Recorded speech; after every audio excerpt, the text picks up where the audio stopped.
Oh, Captain, my Captain. Captain, urgent news from the General. Why not really blow it up, Captain? Captain's log. Embarking into hostile environment. I'm giving her all she's got, Captain. Captain. No, Captain. They're alive. Ladies and gentlemen, welcome to the channel. This is your captain speaking. Wow. Lots. We're doing a lot. This is going to be a long one, I think. Buckle up, because I'm going to go through your guys' board game collection, and there were, I think, 19 or something, 18 to 19. We're gonna find a winner at some point in this thing, and we're gonna give out some foils. I'm gonna recommend games for you guys, and I'm really excited about it. It's gonna be really fun. This is not an unmatched video, which is interesting. So I get to wear whatever the heck I want. So I'm rocking my Batman button up, which I don't ever wear because who knows why, but my wife doesn't like it. You like it? Never mind, she likes it. She's never liked it before. But come on, guys, come on, look at that. Come on. All right. Okay. I figured we'd go, professional today for the stream. You're wondering, where's O-Town? He's not here. Couple reasons why. One, he's not a board gamer yet. I can't wait to make him a board gamer, but he's not yet. That's really the biggest reason. That's the only reason, okay, was that. He would have been sitting there the whole time saying, I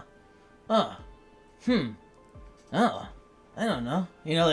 So O-Town's not here. That's the whole journey, just getting him to enjoy board games. That's coming. It is comfy, guys. I don't know what material this is, but this is a comfy shirt. This came from India, along with a bunch of my other shirts when my friend went there, and I just went to town, just picked a whole bunch of them. This was one of them. I do enjoy it. But that shot's going to be when I go to show you guys what game I recommend. So that's why we're looking at that. Shout out to the Crockpots. We have. I'm gonna go from the lowest to the highest. I always start from the top, but I'm gonna go from the lowest to the highest, just so you guys understand the actual order of these things. We got our copper Crockpots. We have Bromantic and Greg's. We have our chrome Crockpots. We have Alien, 619 Sports, and O-Town. We have our camo Crockpot, Matt Rod, and we have our one and only first ever. Actually, also, by the way, Matt Rod also first ever, I believe, and one and only camo Crockpot. But we have our only Captain Crockpot, CityRunner. Thank you guys so much for your support. We have another Crockpot, but I've not had time to add him. But we have another Crockpot. I believe it's a chrome. Super excited. Let's get into it. Your games. I get to look at them. I get to talk about them. This is going to be fun. And I'm hoping you're hearing me talking and you're hearing music right now. Guys, all right, check this out. That's pretty cool, right? Come on, that's pretty cool. So here's what we're doing. I've got all these little thingies here. We're gonna look at the collection together. We're gonna talk about it. And it's just gonna be real time. I gave my feedback in person, in comments and stuff to them, but I'm gonna probably say a lot of the same stuff.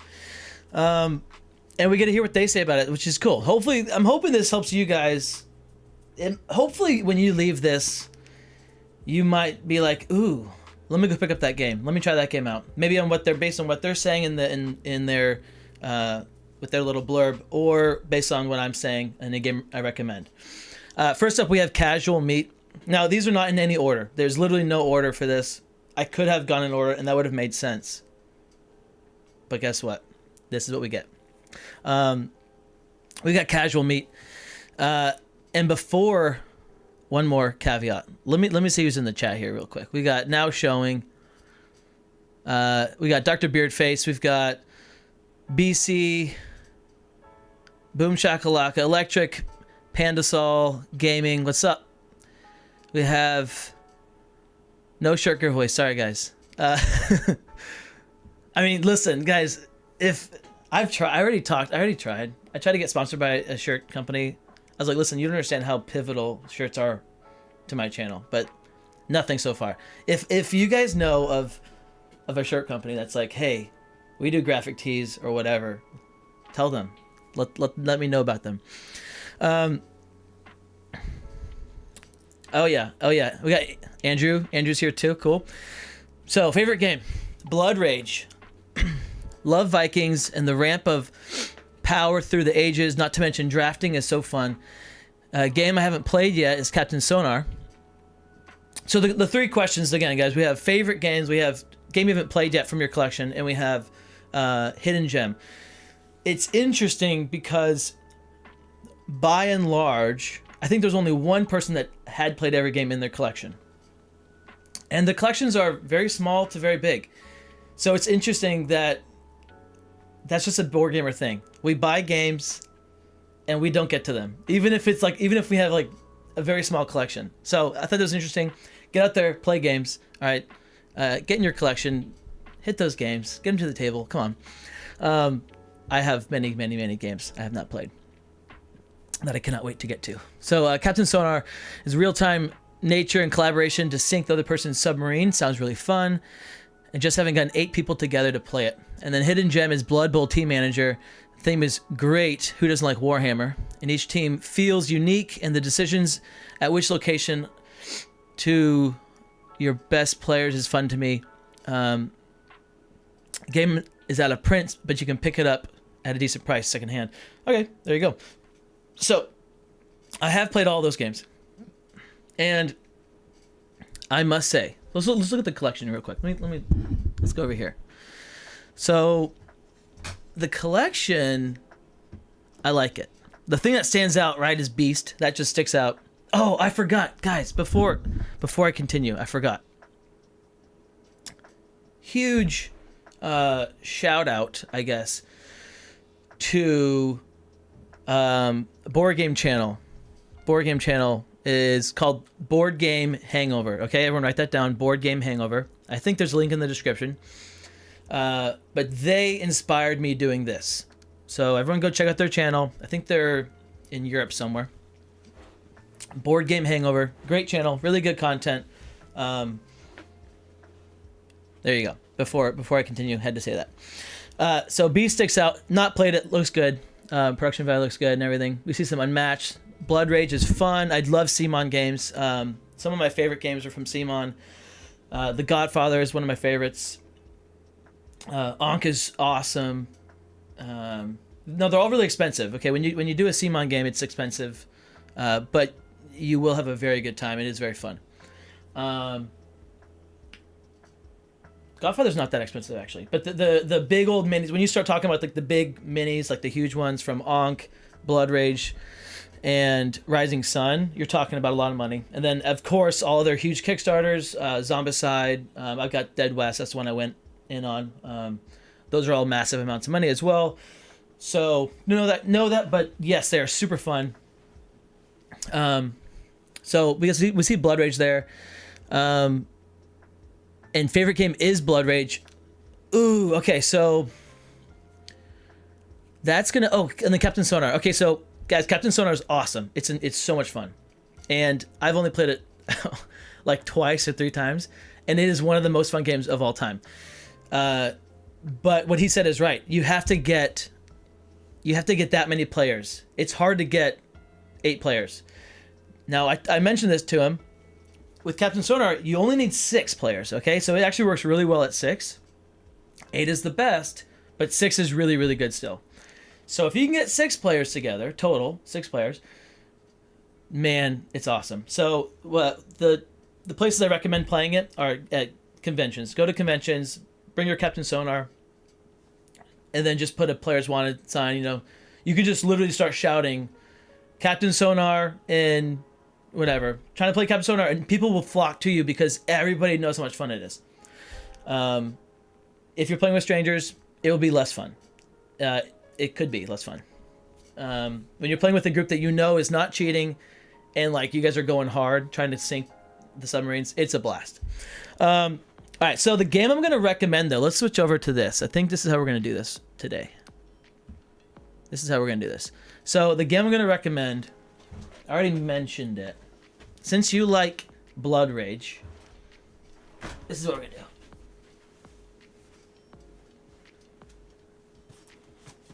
do. Ugh. Ah.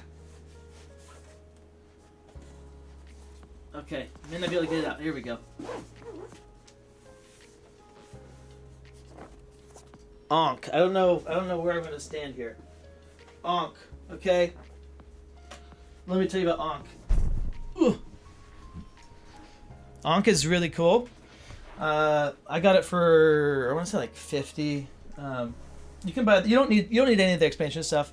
When you do buy it, you will want the expansions. You're gonna want everything with it. But you play these gods of Egypt, okay, and I'm recommending this for you.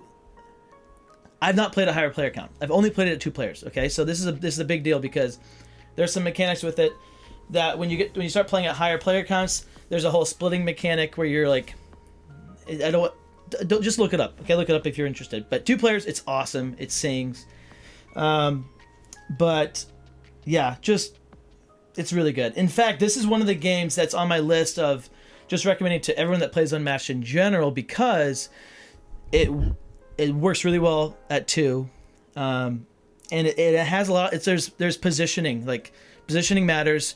It's there's mind games with card combat. So there's a lot of things that work with Unmatched, work with this.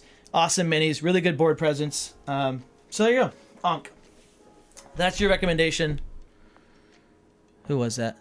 Casual Meat. There you go. Go have yourself a ball. I don't think I'm ranking these. I'm not sure how I'm gonna do. How am I gonna give you guys? How am I doing the giveaways? What am I doing?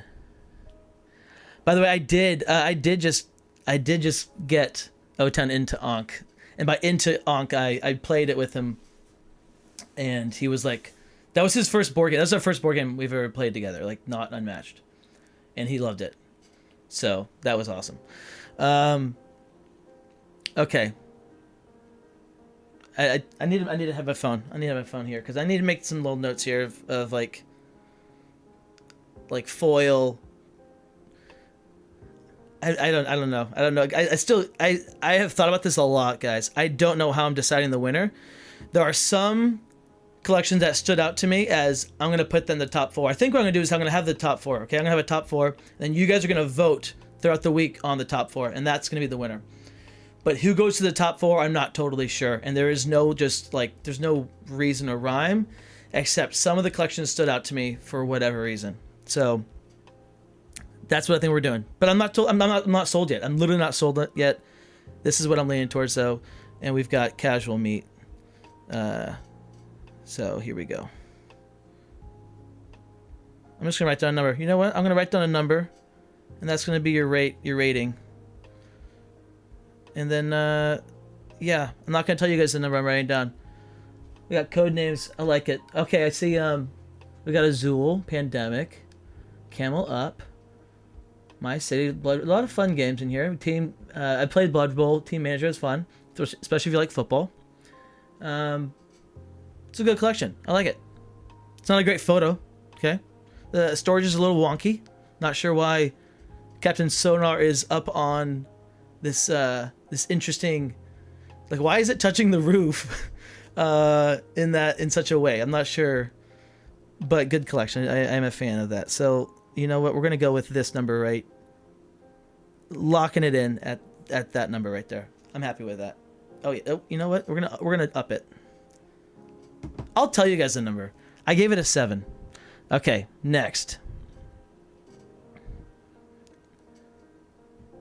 Oh yeah, this is working. Look at that, guys. I'm just look at the layout I created.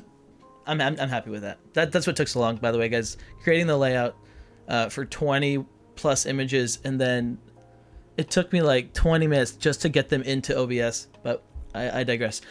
So this is Vent's collection. Said favorite was Betrayal, but Unmatched has definitely overtaken it by now. Haven't gotten a chance to play Grotto Beasts. Nobody wants to learn a new card game. Quite a shame. And for my hidden gem recommendation, Menace Among Us. This game is a hoot. Okay, so very cool. I like it. It's a tidy, nice collection. And yeah, why do people not want to learn new games? Why can't we just learn games? Come on. Someone help out Vent, guys. Learn Grotto Beasts. I'm interested in it. I've never heard of it, by the way. I've never heard of Spy Family. Never heard of Hello Kitty. I've never heard of Nightmare Chess. I have heard of Werewords. I have played Betrayal House on the Hill. And I've never heard of Menace Among Us. So that's interesting. A lot of games I've not heard of.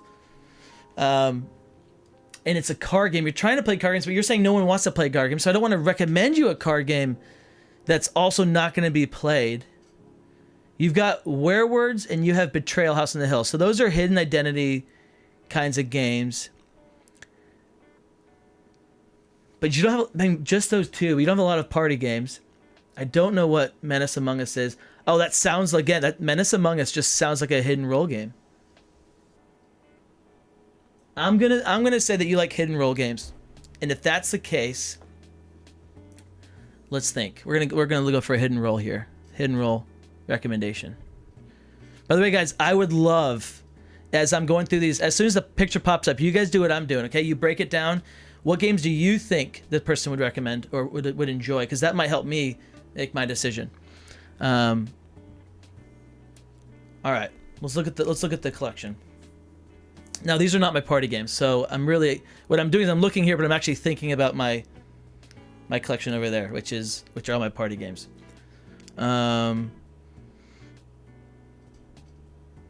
Hidden role. Okay, let's go back. I gotta because I got a handful of those. Got a handful here.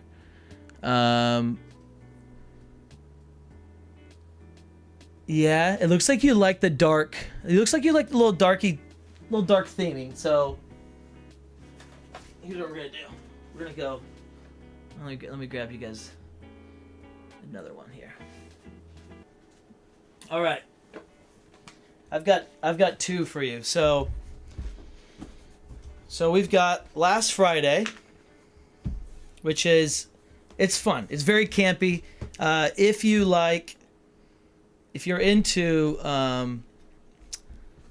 slasher films, that kind of stuff, Friday the 13th, all those campy movies, obviously violent and everything, but if you're into those, this is it, all right? This is the one for you. It's very fun. I don't know if I've ever played a full game of it, because the people I play with are not gamers ever. They're just like, all right, that was really fun, let's stop. So I think we usually stop at Act 3 or something, but it is really good. Or before Act 3, I'm not sure. Very fun. You're running around and Jason's trying to kill you. But you can't call him Jason because of copyright, but it is Jason. So Last Friday. The other one is Dead of Winter, and this was a blast. Really like this one. This is more of a gamer's game. So if you're more of a, heavier board gamer, this will be more for you. It's not a heavy board game at all, but it's heavier than Last Friday.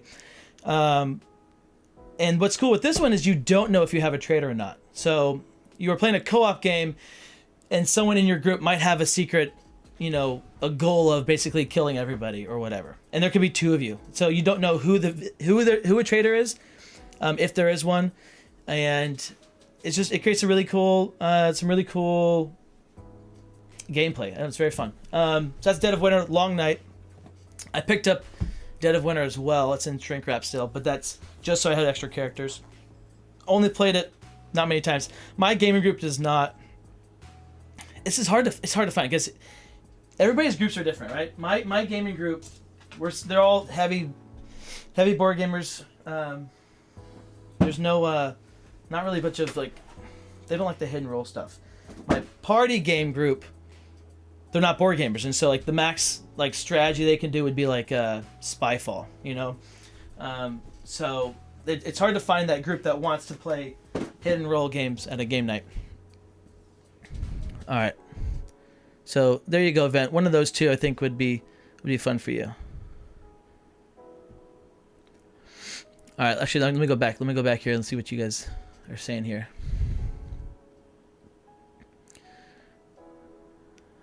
I'm not Sure. Right, yeah. I assume they've played Werewolf. If you have Werewords, I'm assuming you've played Werewolf.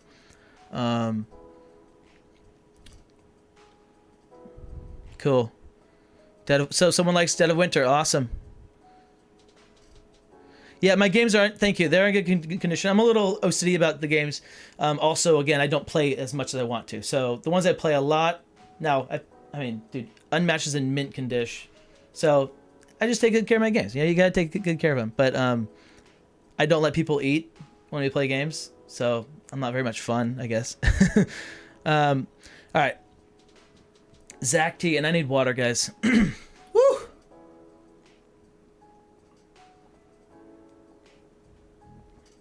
Oh wait, I totally forgot about my whole ranking thing. Let's give a point here. How many points are we going with Vent? So I like a couple things here. I like that I don't know most of their games. That's pretty neat. Like I own a lot of games, and they happen to own more games that I have not ever heard of than they own games I've heard of. If you count Unmatched as one thing. So that's kind of cool. I like it. I also like the way it's displayed. It's nice. It's tidy, you know? It's pretty cool.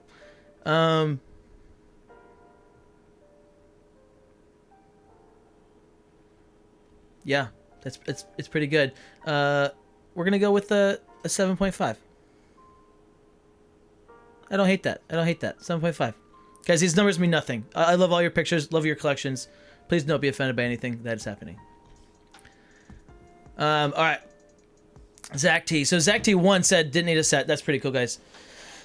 So is allowing someone else to win. Owns a lot of Unmatched, as we can see. So that stands out. And has a handful of my favorite party games. Oh, yeah. Okay, guys, so Mysterium is one of my favorite games of all time. It is, it's a co-op. I love co-ops. I love co-ops because growing up, playing board games with my family, specifically with some people, I'm not going to name them in my family. It's not my wife, so don't think that. She's over there sleeping on the couch, but it's not her.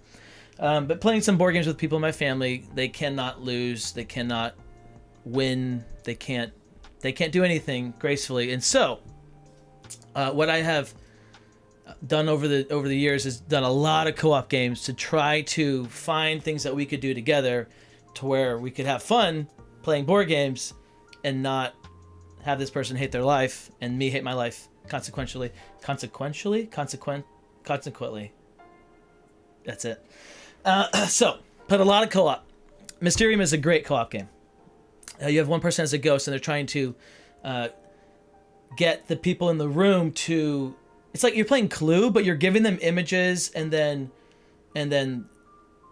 from the images you're leading them to a certain room, a certain weapon. It's person, place, and then a weapon. So, and we play it on hard mode only, and I pretty much only play as a ghost. And by hard mode, I mean I don't play the way the game is played.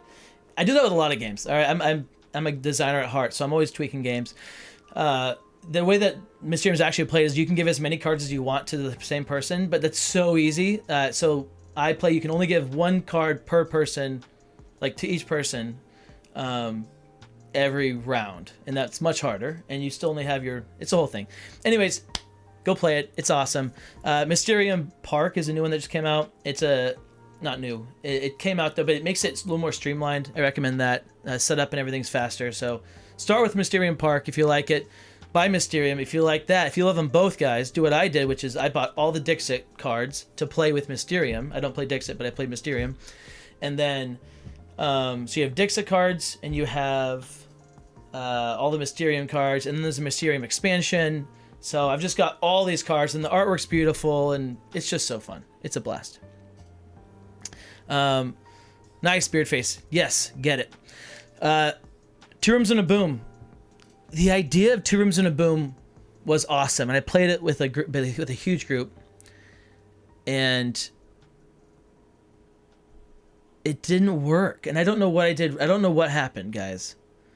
it always came down to the exact same thing. And I don't, maybe because we didn't have enough like crazy rolls, but it always came down literally to the exact same thing of, all right, it comes down to rock, paper, scissors of, am I going to send the bomb to you, or are you going to send the president to me? And then it's a mind game. And every single game always came down to the exact same interaction of, okay, the bomb's in this room, president's in this room. Are we going to send, or are we going to keep? And then someone wins.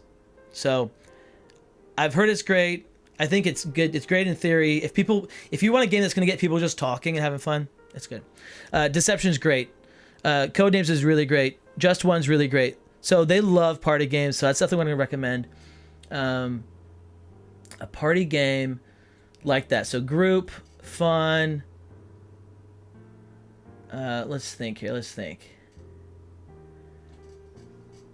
We got Two Rooms and a Boom, Deception, Mysterium, Codenames, Just One. Oh, I've got it for you. All right.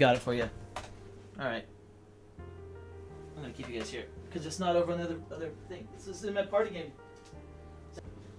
Okay, I can't. I'm sorry. I literally can't just do one game because I don't know how many party games are coming up, but I gotta recommend a handful here because I do a lot of party games. We got a lot of friends that we have over for games, and at least we used to before children. Those times have changed. Trap Wars is the one I'm gonna recommend first because it's got the same exact box. Okay, this is a CGE game. And it's going to fit nicely with the code names and Just One right in that little stack there. And it's super fun. It's really fun. It's a word game. It's like, how do you describe it? Doesn't matter. It's really good. Go get it. It's awesome. Really, really fun. It works well for like 4 to 8 people, I'd say. Another really, really good word game. This is what I do. This is my default go-to for any group that is, as soon as we're hitting over 8 players, Word Slam is the game. Okay? And it works so well.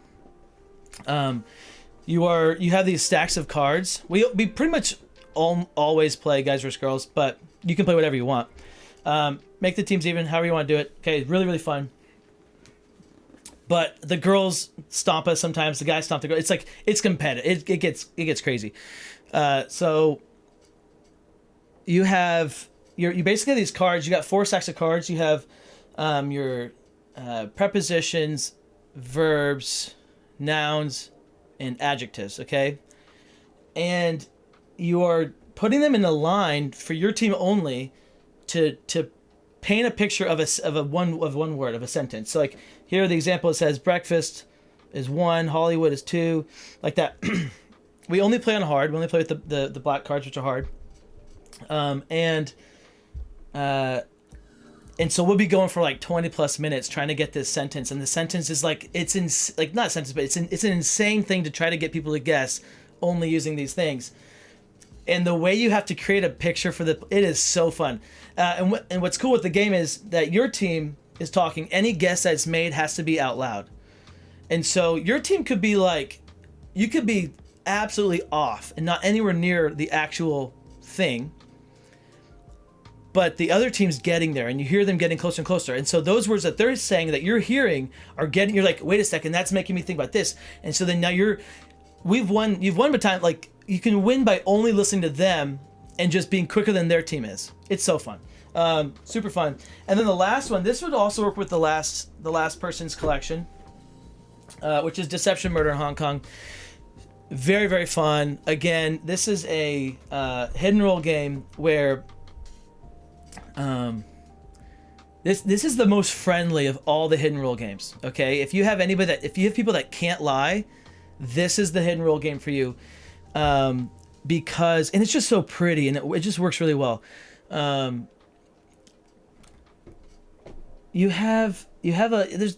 different roles you can give out. Someone's a forensic scientist, which is, again, always me. I love this. Is my role. My role is the ghost, the person that's like, I'm running the game, you guys are having a fun time, and if you're having a fun time, then I'm having a fun time, right? That's my role. Now, I also love playing games, but I want to make sure everyone's having a good time, which is why I have a board game collection to begin with, because I don't know who's coming over.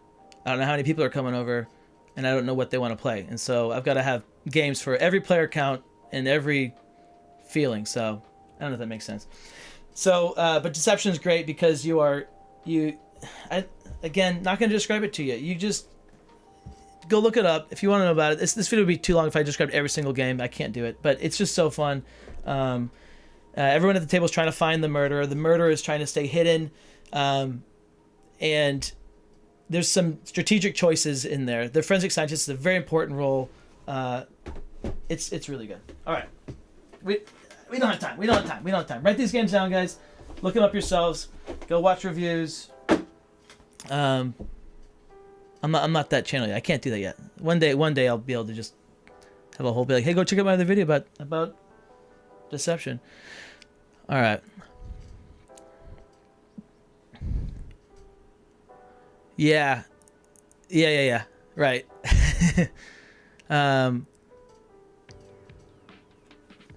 Correct. Yeah. Now Showing said Deception is also a great for a fan of pictures and Mysterium because it also scratches the itch of pointing at people's stuff and interpreting vague messages. Yes. Well done, Showing. That's exactly right. Okay. So this is a tricky picture to look at. I'm gonna be honest. Some of you guys did a really good job with your pictures, and then some people were like, "All right, I'm gonna they're like this." So like, "All right, let's take the picture from right here."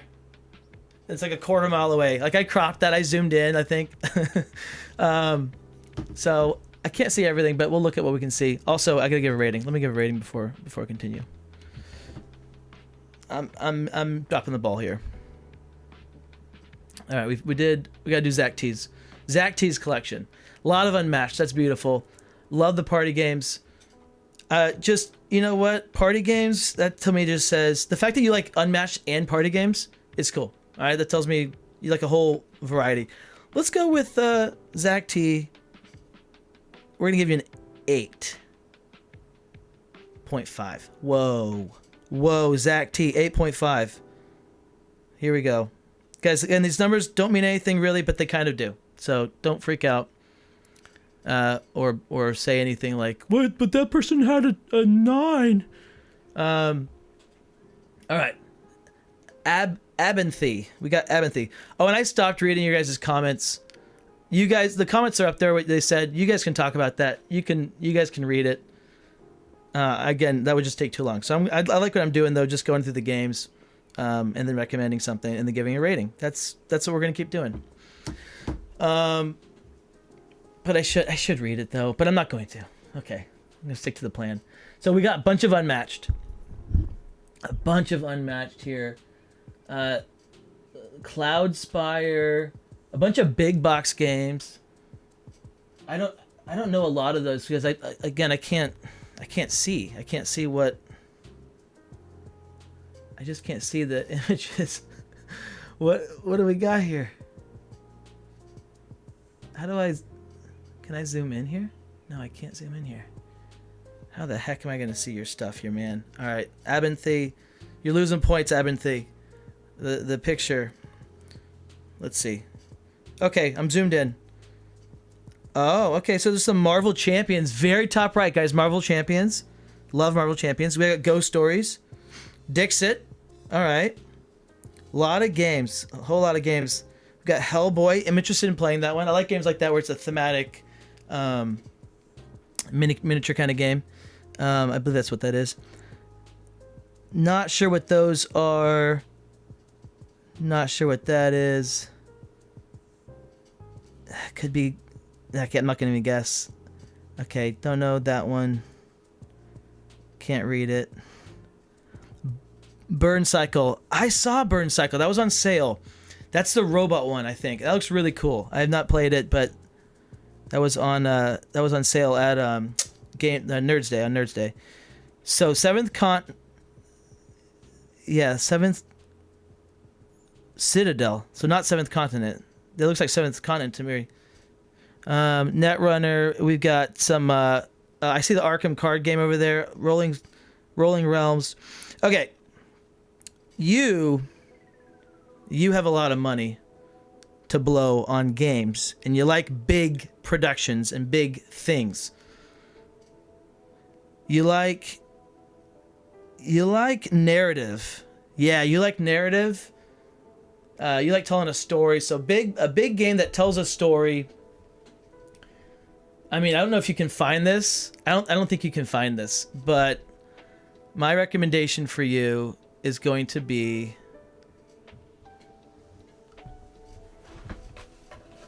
Ugh. All right, I got 2 recommendations for you. I'll bring over the smallest box of the thing. All right. This is one recommendation, which is Oathsworn.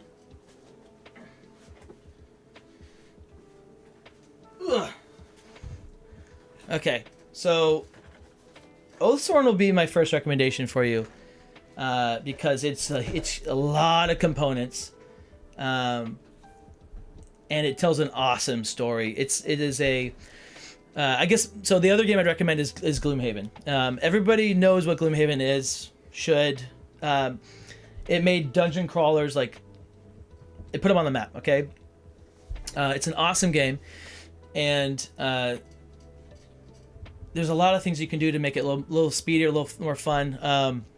But yeah, Gloomhaven, there's an app with it. Use the app. It helps speed up the game a lot. But really, really fun game, and the combat in Gloomhaven is really, really good.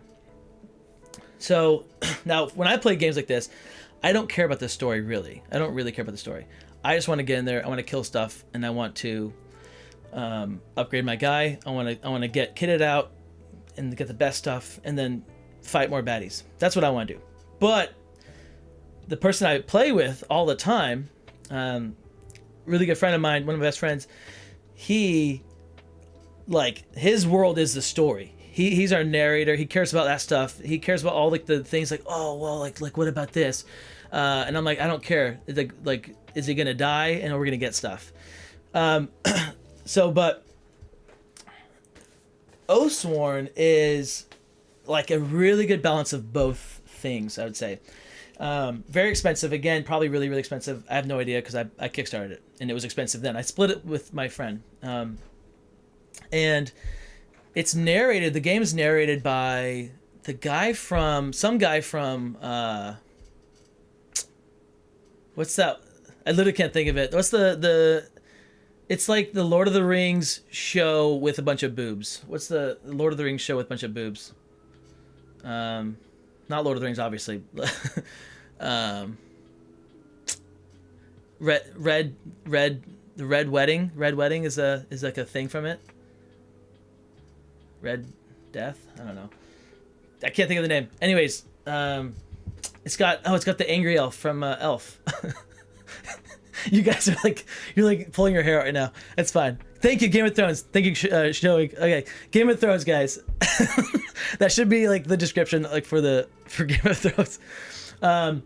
It's got one of the guys from Game of Thrones. He narrates the campaign, and it's awesome. He's like, the blood, sweat, drip down the blah blah blah, and they push deeper into the Mirkwood. Like that. It's good, and there's like the sound, everything's so good. The theme, they put a lot of time into this. This box right here is the armory. You can actually, this makes, like, if you're a little bit nerdy and you like to geek out and like things make you excited, like if miniatures make you excited, this is gonna make you excited, because what it is all the characters that you can play as, whatever weapons they can use in the game, this is a miniature piece to attach to their character, like to take it off their arm and then put on the arm with the right weapon. So whatever your card is, you can have, like, oh, I've got two-handed axe. Well, now you do for your mini. It's like, oh, now I've got a sword and a shield. Well, now you do. Guys, if that doesn't tell you how good the game is, like how much they cared, they care a lot. All right, guys, I'm getting excited just talking about board games. I'm getting excited. I'm getting excited here. Next up. Well, let's give a ranking. I'm gonna go -1 point for the picture. But also, how else would they possibly do it? No, you know what? -1 point. We're sticking to it. There's absolute disrespect to the board games at the top over there. I feel like this person might be married, and their wife is like, "You have the closet, and that is it." guaranteed. This person's married, and the wife gave them the closet, and that is it. Okay, and I'm not guaranteeing, guys. I wouldn't like. I'm not betting money on that. Okay, so Abinthy. I'm gonna say. Oh, they have Frosthaven. I've yet to play Frosthaven. There you go. They have Frosthaven. That's fun. That's the Gloomhaven expansion. So that means they've played Gloomhaven and they just haven't played the second part. Dude, nailing these recommendations. I should also read their comments probably first. That's fine. Really good collection. A lot of cool games. A lot of big boxes. I'm gonna go with a. We'll go 7.5. We're gonna tie them up with Vent. 7.5 here. It's not a bad rating. I don't know what we're in store for here. Next up, we've got Boom. Boom.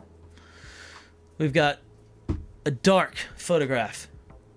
In the shrink wrap Charty Party.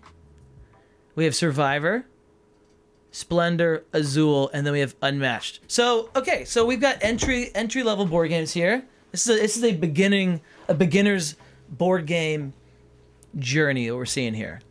Like two kind of games you'd pick up at Target. All these games you'd pick up at Target, really, except for Unmatched. And I've never heard of the top two, so that kind of scares me a little bit. I would say they're, who knows? I have no idea how good they are. I won't tell you what you guys don't, well, I guess you kind of care, but that doesn't matter. Whatever. Splendor, great game, very fun. Azul, great game, very fun. Beautiful game. Okay, so you like, dude, I love this. This is like a detective game for me. This is a game in a game for me, because I get to look at your stuff and then I get to freaking Sherlock Holmes it and a little Batman in there and like, what do they like? You like tactile games that have nice feel to them, things that you can hold, and also not heavy. Not a heavy game, but a tactile game, not heavy, abstract a bit. Let's look. That's too heavy. Oh man, I was gonna say Parks, but that's too heavy. Really pretty game. It's also, it doesn't mean all the things I just said. Survivor is fun and mean. You actually literally send sharks after your friend. That's really fun. Drafting games with Azul. Oh, okay, good idea. Drafting. Interesting. So a drafting game with Azul and Splendor. All right, I'm gonna pop this over here, guys. Let's look at the collection.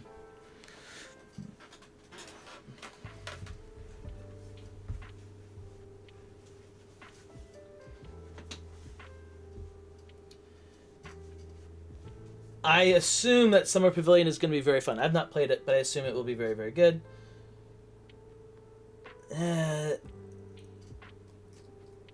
Jaipur might. It's got a little bit. No, it's not. The components aren't good enough. Canvas is interesting, but not. Dice Forge. I'm leaning towards Dice Forge, kinda. That's a very like hands-on. That has a lot to do with what you're doing. All right, I'm leaning towards Dice Forge. I'm gonna come right back. I gotta check my other room.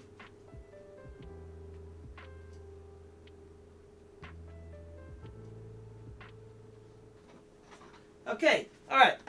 These will work. These will work. I think these are good recommendations for this person. First off, we have Splendor Marvel. It's not cheating because it is different. And once you play Splendor Marvel, you'll probably get rid of Splendor. If you like the Marvel theme. It adds just enough. It adds a lot more strategy. So this could be like your next step into strategy, I would say. Very fun though. Very good game. It's got the tactile stuff, right? It feels good. The artwork's better, but it's kind of not as pretty, but it's kind of prettier. If you like the theme, Splendor Marvel is great. If you like the theme. And then Sushi Roll is, I think you'll like this one. This is probably right along. This is the kind of weight you are. This is a good weight for you, I think. It's a nice dice game, really pretty dice, and you're drafting dice. So we get the drafting, we get the nice feeling, tactile stuff. It's 4 players. 2 to 5 players. And Sushi Go Party is another. It's another game I recommend highly. That's better than this, but this is great if you're wanting. It's just a different experience. It's got dice. If you like dice, and the it feels nice. You're drafting them. It's good. Sushi Roll is fun. Okay. All right. What else we got? So Boom. Let me give you a rating. Boom. We're gonna go with we're gonna go with 7. Boom. Tying you up with casual meat with a 7 here. All right. And Savis Thorv. Okay. Lot of Unmatched. We got Deception on the shelf. Pandemic. We have Sentinels of the Multiverse. Terraforming Mars. I'm like using my eagle eyes right now. This is a very small picture I'm looking at, but it's like I just recognize the boxes, so that's kind of cool. Wingspan. Code Names. Flux. Guys, Flux is disgusting. Don't play Flux. Get it out. Throw it away. Don't play Flux. Some people love it. I hate it. Ooh, you've got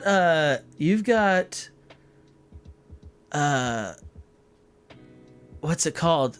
It's that party game. I can't think of the name of the game. Ransom Note. You got Ransom Note. That's really fun. I see One Deck Dungeon. Oh, that one game that's a woolly game. I've seen that, but I forget what it is. Carcassonne. You got some Cark. We used to Cark all day, dude. We carked so hard. You got the Slay. Okay, we got Betrayal House on the Hill. It's a good collection. Stratego. So you got some classics. Risk, Clue. So what strikes me is just off the bat is that you like games that people like. You like games that people like. So if someone says, "Hey, this is a classic game," you like classics. You like classics. Classics. Some snake oil. Where do you see snake oil? I've got that too. Oh, Telestration at the bottom. At the very bottom, we got snake oil. We got Telestrations. Yeah. Apples to Apples. We got a Bible edition of Apples to Apples. I've played that. I like that. We used to play that. It was very fun. It felt kind of weird sometimes, but most of the time it was very fun. Okay, so we got a cool collection here.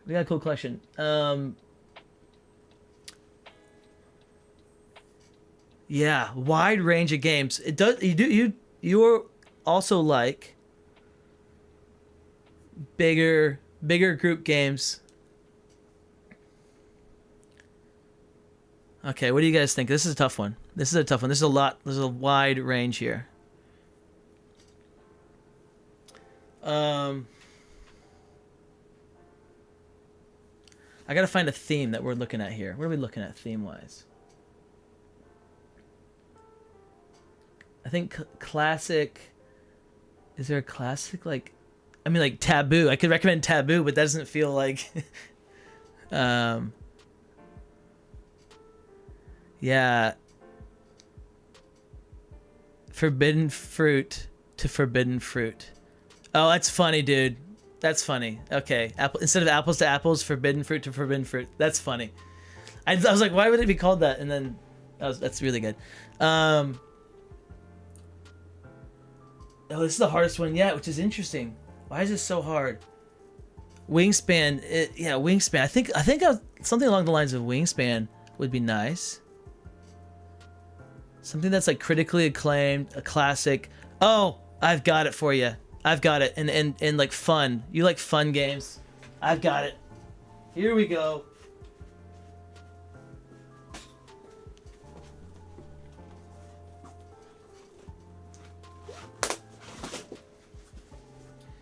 Sorry, I forgot to switch the camera for you. All right. Quacks of Quedlinburg.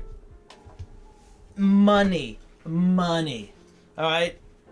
Everybody likes Quacks of Quedlinburg. Nobody dislikes Quacks of Quedlinburg. It's always a good time. It's a bag building push your luck kind of game, and it's just fun. It's so fun. It plays 2 to 4, but you can get I think it's the Herb Witches expansion that gets you to 5 players. What you want to do is buy Quacks, play it for a year. At the end of that year, if you still love Quacks, buy the upgraded components on Board Game Marketplace, because it will literally it changes the game from being like okay to being so much better, because as you're playing, when you play a lot of times, the what are they called? They're these white tokens. They start to like change the texture because you've touched them so many times in the bag, that you can recognize when you're reaching for them. You can be like, oh, that's a white one. I know it's a white one. When you get the upgraded components, you can't tell what is what, and that makes the game infinitely, like, you can play it forever and it would never not work. So Quacks of Quedlinburg, go play it, buy it. I think it's like probably $30 to $40, and then the upgrade components are $30 to $40 as well. So that's why you just wait a year. Okay, you buy it, play it for a year, and then upgrade your components, and bada bing, bada boom.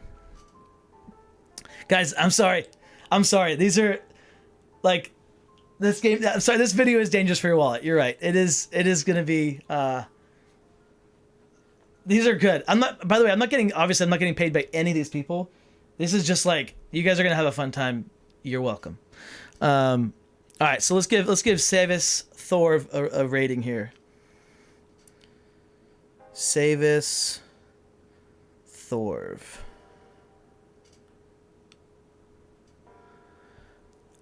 And Terraforming Mars is a game I've not gotten a chance to play yet. Yeah, so that's the heaviest game on the shelf. I stand by my recommendation. Maybe wants to be a heavier gamer, but hasn't had the chance to do it yet. So that's a great one.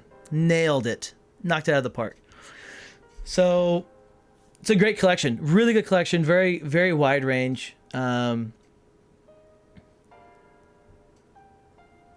And it's also really tidy. It's a nice shelf. It's tidy.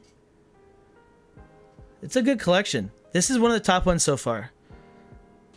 I gotta look back at Zach's. Zach's right now has the highest ranking. I wish I had named them. Where's Zach's? Okay. All right, we're gonna go.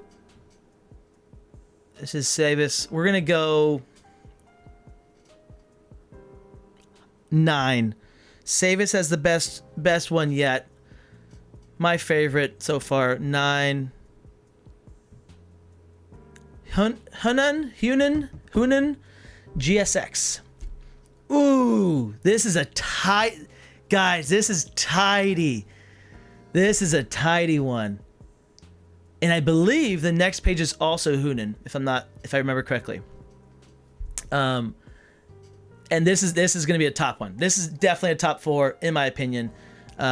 Just going to get that out of the way because I remember, yeah, because look how clean this is. Look at the organization.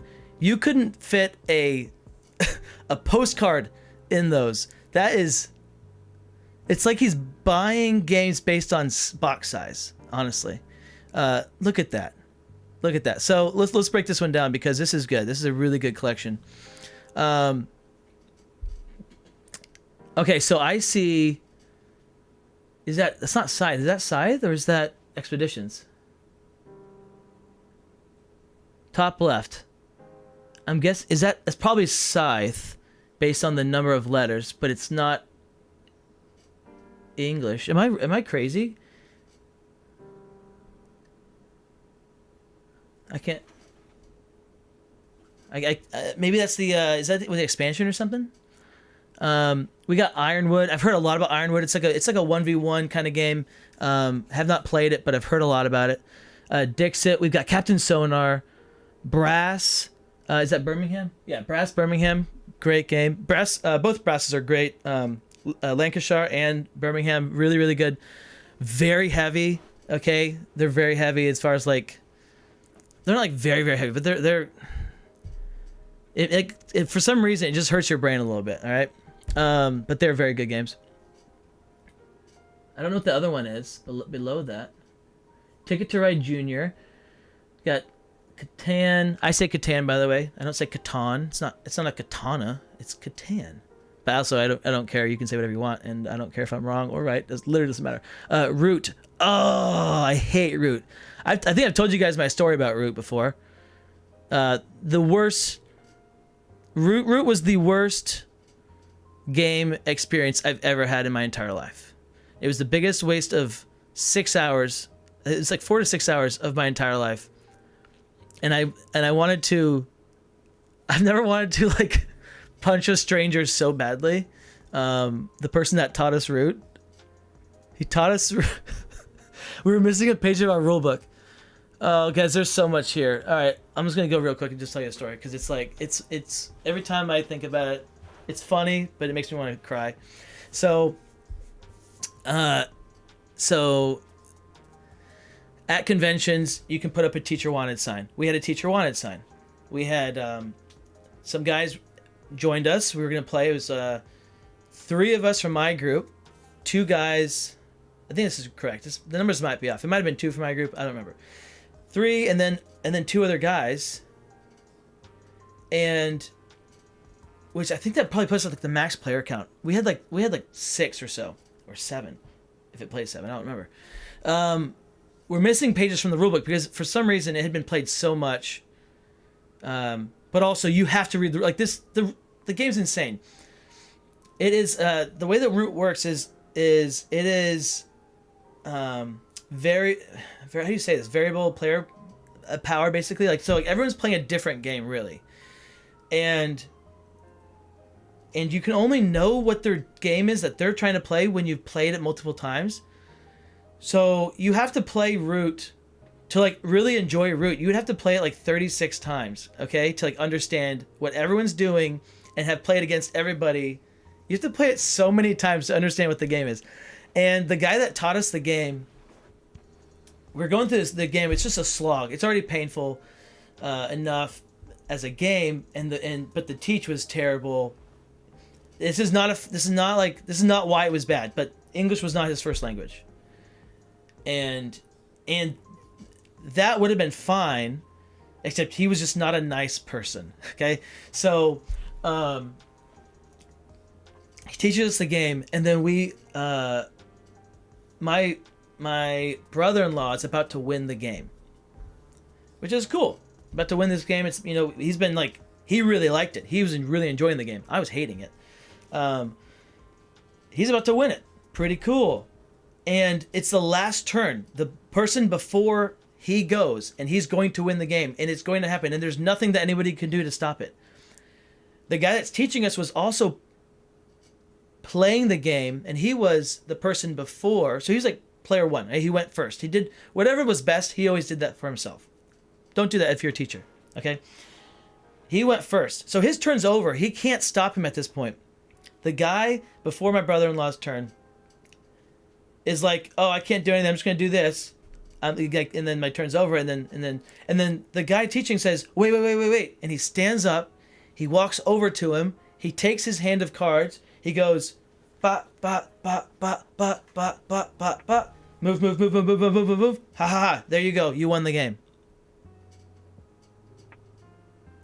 Like, and we're all just like dumbfounded, and we are shocked that someone just did this at the convention.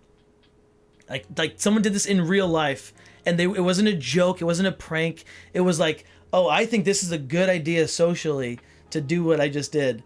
And the person that won the game hated it because they didn't get to do it. They didn't win the game. It was, the whole thing was so bad. And then Scott, or a name drop, I guess, my brother-in-law was like, he's livid. I'm frustrated. I had to get up and leave because I didn't want to say anything I didn't want to say. I had to get up and leave. everybody just got up and like we were gasping. It was the worst experience. So I have not played Root since that experience. I don't think I ever will. I know that it's not as bad as that experience, but I just can't do it. I can't do it. I'm sorry. Okay, so that tangent aside, guys. You guys can see I'm that stuck with me. And then oh my gosh. Okay, oh my gosh, this is too funny. 3 or 4 years later, all right, we're at the convention, same con. We're playing into the wee hours of the morning, and we hear this voice because you can play 24 hours straight, right? For like 5 days, and we're on like day 3 or something, and I hear a voice, and my ears go, and I look up, I'm like, he's here. And they're like, what? No way. And like we hadn't talked about him at all, but me just saying he's here, they knew exactly what I was talking about. And I'm like, he's here. Like, no. I was like, listen. And we just stopped playing, and everyone just started listening, and sure enough they heard it, and they're like, no, that's him. And we don't say anything, we don't do anything, but we finish our game, we're playing our game, and we hear the game that he's at, the game that he is playing, start erupting in chaos and confusion and anger, and people are leaving, and they're like, what the heck? And you don't like I would bet my life that he did the exact same thing to that gaming group that he did to us. And it was interesting. So he's there, you'll see him, you go to the convention, he's there. Dude, my spidey sense went off. It was like the hairs on my back, like my neck were like. It's a distinct voice, guys. It's a distinct voice. You can't hear it. I hear it in my nightmares sometimes. Okay, I'm sorry, guys. All right, back to this incredible collection. Let's get back to the collection. Even with all that said, guys, this is still a great collection. Okay, I might hate Root, but it's a great collection. By the way, who knows what language this is? Because a lot of the games are in a different language than English, but I recognize the game. So like, I'm pretty sure that's Scythe, and I'm pretty sure that is, that's Sheriff of Nottingham, and okay, I see Chinatown. I see Teutonica, Big Box. We got Western Legends. I've always wanted to play Western Legends. Kelp. I've heard a lot of good things about Kelp. That's on my playlist. That's one of the games I'm playing at the con this year. We got code names. Let's go to page 2 here. Oh yeah, we got Ankh. Heck yeah, Blood Rage. Okay, well then I'd recommend Rising Sun first off. I'm assuming they've already played it. But I recommend Rising Sun. You got Narcos, Scarface 1920. We got Dune, Western Legends again. Why is that separated? That might not be Western Legends. I'm not sure what that is. We got all of Thunder Roads, and then Unmatched just taking over. What a collection! That's a really, really good collection.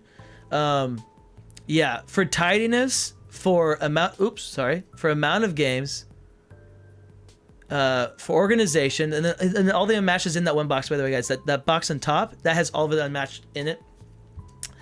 I'm gonna give it a 10 because this is the bar. So we're gonna give it 10 to Hunan, the Destroyer, GSX, and I know exactly what game I'm recommending to you, because of this picture here. I'm gonna recommend, and just all of the games in general, I'm recommending one of my favorite games of all time. Where is it?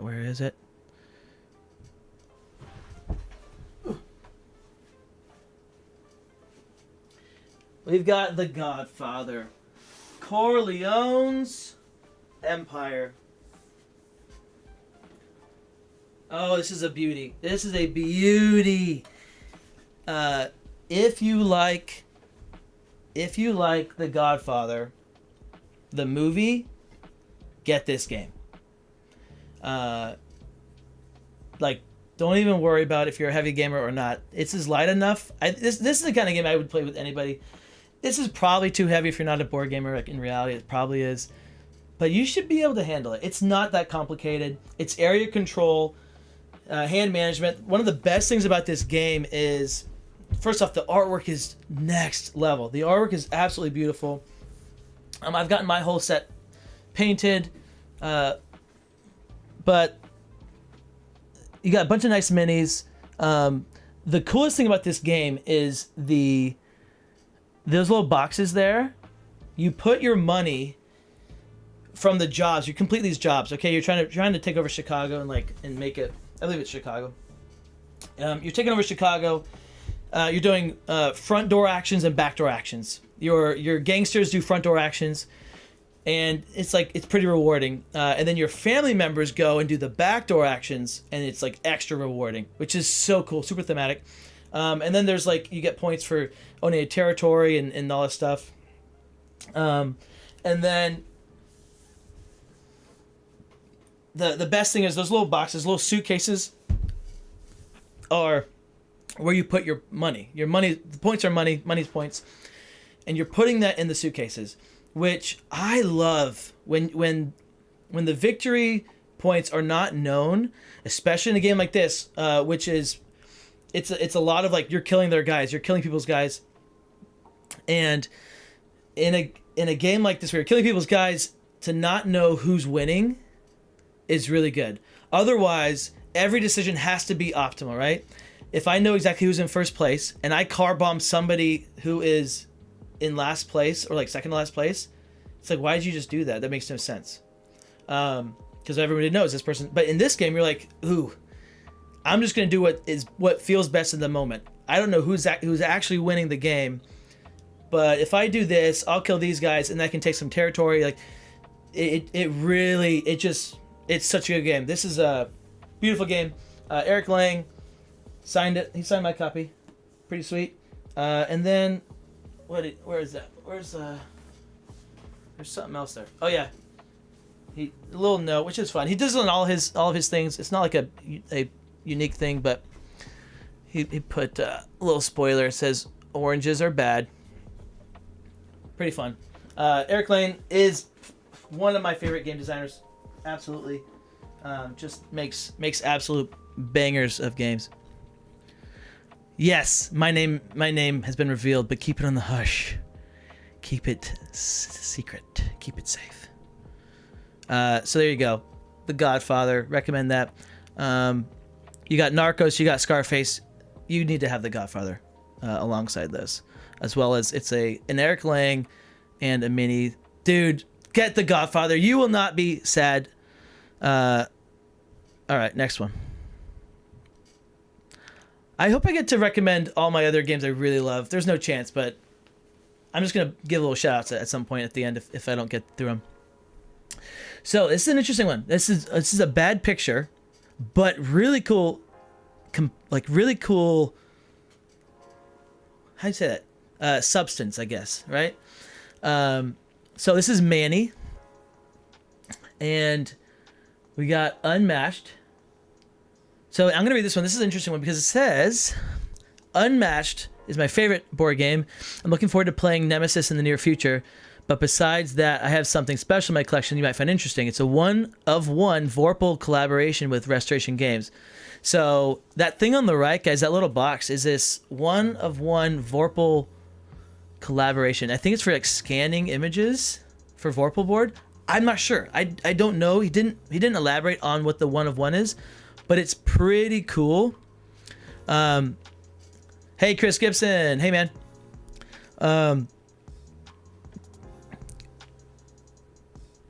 Yeah. No worries. We'll get you next time.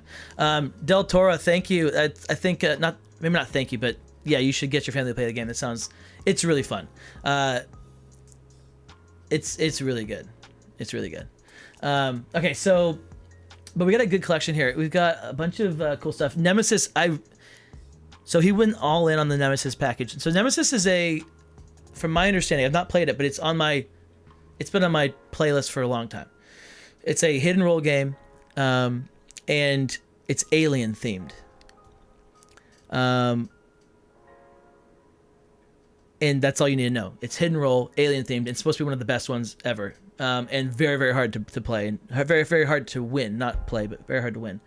And then the other game is Resident Evil. So we've got sci-fi and big boxes, big collections. I am going to ignore those things, and I'm just going to say, listen, you like Alien, because I want to recommend my hidden gem of a game. One of the greatest hidden gems of games of all time.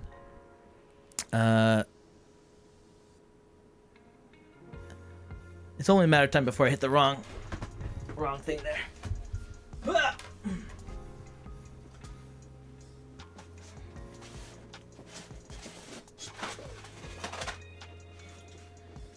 All right. I'm gonna do a playthrough of this one on the channel for sure one day, because it's just too fun. It is too much fun. If you like the Alien movies, you have to buy this game. Like, there's no ifs, ands, or buts. If you like the Alien movies, add to cart. I don't care how much it is.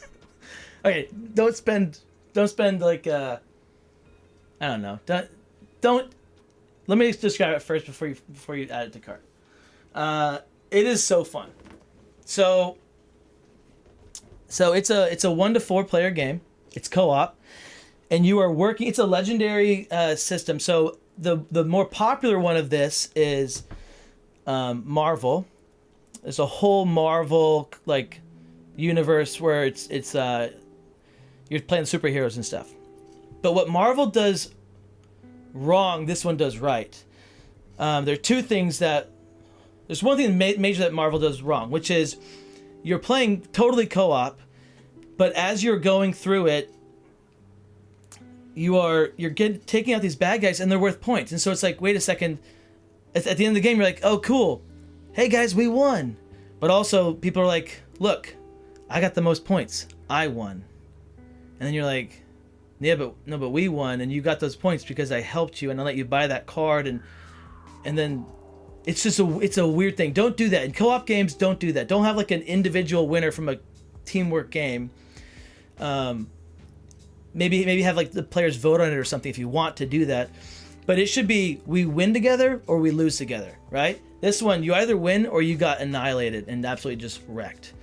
This is so co-op that you could have everybody be dead except for the one person, and then if they win, everyone's freaking out, and it's like a celebration, and it's awesome because we just did as a team. And there's no question, it's absolutely teamwork. The other thing that this does better than Marvel is, so the way the game works, you have this is a cool like a player mat that's a rolly like a foam kind of player mat, and the bad guys come out from here, and they come out along this track, and when they get to there, they drop down into the battle zone.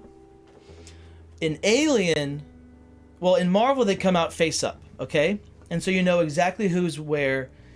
And you can just go, I want to fight that one, I want to fight that one, I want to fight that one, and you know exactly what's going on. In Alien, the cards come out face down, and it's called the shafts. They're in the ventilation shafts, okay? So the cards are up in the ventilation shafts, and you've got to go explore and search the ship for an alien, but not really. You're searching for whatever you have to do to complete the mission, right? So like, and it's all if you do the movies, if you go based on the movies, you're doing the plot of movie 1, movie 2, movie 3, and movie 4. And which is so, it's just guys, it works so well. I don't know why it works so well, but it works so well. So when you have to spend things to look at the card and to search the air ducts, to search the ventilation shafts, and then it flips over the card. It could be a bomb, it could be an alien, it could be the thing you're looking for, and you don't know. And that like suspense and tension is super awesome. And then like, what do you do? Do you use your power for it or not? It's not a complicated game. It's deck building, really fun deck builder, really good co-op, and I played it wrong. We played it wrong, I think 10 times before I played it right. And I didn't know why it was so hard. It was impossible to win, unless it was just randomly lucky that you win. Because what I would do is, I did not realize that you had to set the decks up very specifically, which is I'm going to mention this so that if you buy it, you can just ignore my pitfall that I did, which was, again, so the movie's like in 3 acts. The deck is set up in 3 acts. You have the easier cards, then the harder cards, and then the hardest cards, and like the boss, the main baddie, is hidden in that 3rd stack. That's how it's supposed to be set up. What I did was I would take all 3 acts and I would shuffle them all together. And so the very first card could have been the very worst, queen, and you have to fight her, but you don't have any weapons, you got nothing, and you were gonna lose. Which was fun. It's a fun experience. If you wanna play like super hard, shuffle it in there and just see what happens. But also it's pretty much unwinnable unless you get lucky. So, and the things that you have to search for are also hidden throughout. Don't do what I did. It was bad. Alien. So it's called Legendary Encounters. Highly recommend. I've never even played it. I've played it a bunch of times. I've never played it, which I've always wanted to. There's one where it's like when you die, you can become the alien, which is also super thematic. Never even played that. So I think if you had a group that really wanted to like go hard on this, you could get even more life than I've got out of it, and I've played it a bunch of times. It just hasn't felt right yet with my groups. They're not really board gamers. Okay. So back to Manny. Manny, very cool collection, very cool picture. I like it. I like it a lot. It looks like, I'm assuming you have everything for Resident, everything for Unmatched, everything for Nemesis. I like this. This is cool. I'm gonna go with we're gonna go with an 8.25. That 0.25 is because of the 1 of 1. Really cool, very unique, kind of a thing there. But also, yeah, we'll go 8.25. I don't hate it. Next up, Poindexter.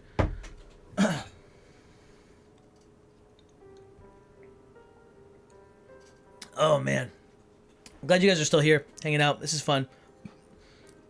I knew it was gonna be a long one. Yeah, hope this is meeting your expectations, if you had any. I have no idea what you guys were thinking this was gonna be. So Poindexter, very cool. Said he wanted someone else to win, so doesn't care about winning, but just wanted to participate. And we have some cool games. We got Secret Hitler. We got The Crew. We've got Raw. Raw is on my must play list. The Raw 2nd edition. Haven't played either, but 2nd edition is the one that looks really, really good. I don't know what those 2 games below it are. If you guys know those, let me know. I kind of recognize it, but I don't know the name. We got Categories. Do not play Categories with my family. It's just a fight every time. We will always fight because it's like things on a beach, and you're like, people. I mean, yeah, sure. Like, okay, robot. There could be a robot on the beach. Yeah, I guess you're right. Like a limousine. Tell me there's not a limousine on any beach ever. Like, or it can't be. I guess it could. And so you just can't play that game with my family because every letter, every possible word could possibly be on the beach, and they can't just be like, you know what? Let's just say things that are probably on a beach. Oh man. Oh geez, nightmares. Hey Savith, yours. Oh cool, you saw it. Heck yeah, adding to the wish list. Let's go. Adding quacks. We got Treasure Hunters, Horrified, Marvel. Horrified, guys, Horrified hasn't clicked for me. I only played it one time. I'll be honest. I played it one time. But I should have enjoyed it a lot, and I did not. I think my bar was too high. I think it just felt way too easy of a game. And I think I could have easily alpha gamed it. I'm a big, and you guys might know this, but if I play, I could easily alpha game everything. And so it's really, I have to really pull back and not alpha game. And Horrified was very hard to not just be like, guys, there's only one option here. Can we just not mess this up? So I want to try it again though. I haven't gotten rid of it. I've had a lot of chances to get rid of it, and I haven't because I do think I could be missing it. I think there's something there. The theme looks awesome, right? I just don't know. What am I doing wrong? Is it the wrong? Did I play with the wrong people at the wrong time? Like, I think if I play with the right people, it could work. Catan, we've got Thunder Road, Downforce. So a lot of restoration games. Sherlock the Games is afoot. Queen, One Small Step. A lot of games I have not heard of, or a handful of games I've not heard of. Telestrations. So we got a wide range, Poindexter. By the way, guys, Poindexter has a channel on YouTube. Go subscribe, watch it. It's To the Tabletop. Okay, what are you guys seeing here? Let's see what they're saying here. Zach T said, you might like the Horrified Greeks version. Always comes down to the wire for us. That does sound like more fun, right? I guess harder is always more fun for me. Base Horrified is fun, but the sequels do nothing for me. Hoping the upcoming D&D one is good. Horrified hasn't clicked for you. If it's too easy, change the monsters or add more. Okay. All right, so I just need to add more monsters, make it a little harder. Okay. I don't know, Poindexter. What should we recommend here?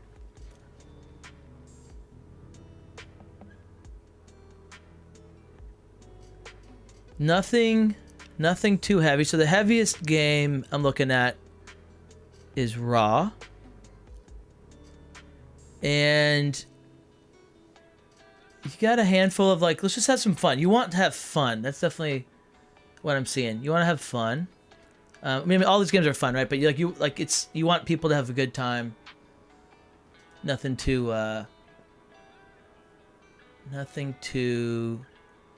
Ooh. You know what? This might be a good time to recommend this one. It doesn't really fit with anything, but it just feels like, hey, we're gonna have a good time. Works for the player count. Let's go for it.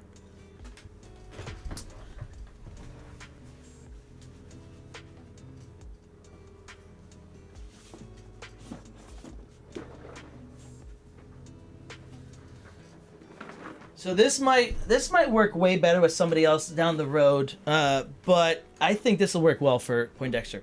Like this, it's just a great game, guys. This is a really good game. It's a big box. I have to say, Druid City Games. Druid City Games doesn't mess around. They have great production.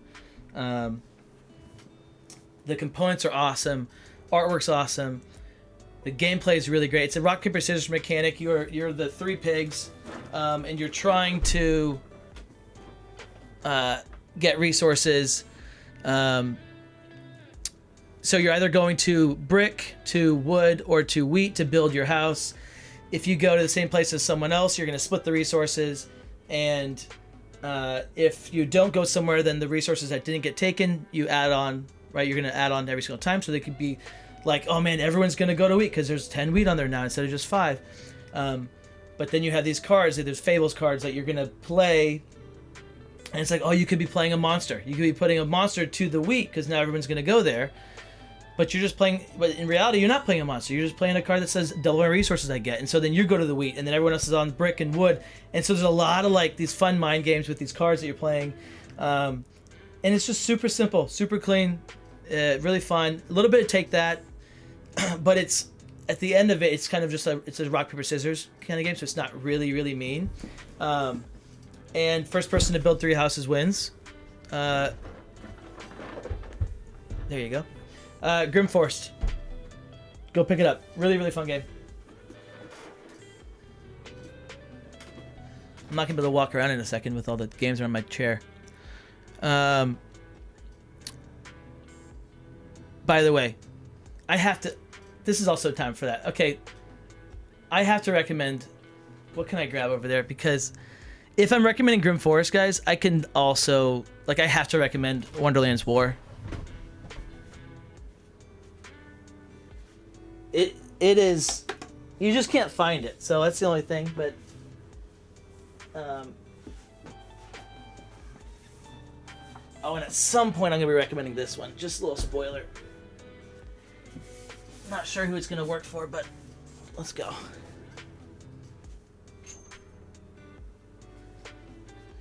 Okay, so this baby here is incredible. If you have money burning a hole through your pocket, go find this.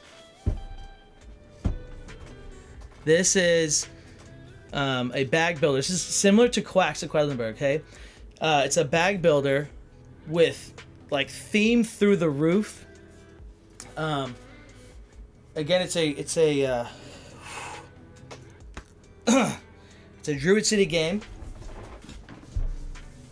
and cards are awesome, components are awesome, just like Grim Forest, and it's just got some really good mechanics. The whole thing is really nice, and it's really fun. Super fun game. It's 2 to 5 players, but again, very expensive.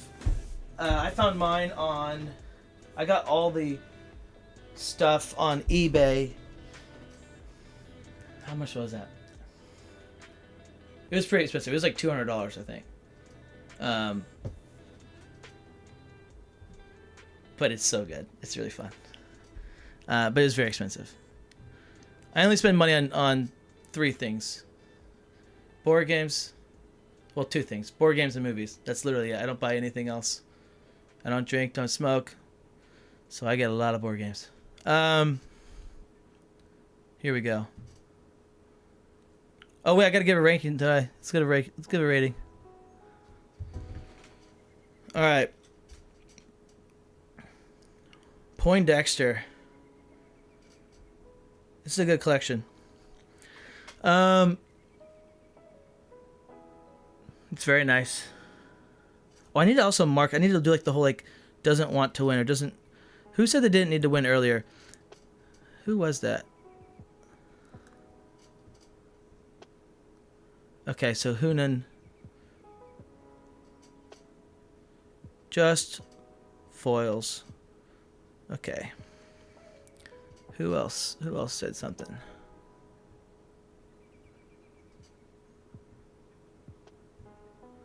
Zach T. Doesn't need a set. Okay. And then Poindexter, no set. Man, you guys are lucking out here because a lot of high rated whatever this rating means, a lot of high rated picks don't want sets. So that's pretty good for you. Okay, and with Poindexter, we're gonna go with a by the way, I asked about all the battle boxes, and I think that they're all full. I can't remember. He's got one more battle box that's not used yet, but I think all of his Unmatched fits into the 3 boxes. Yeah,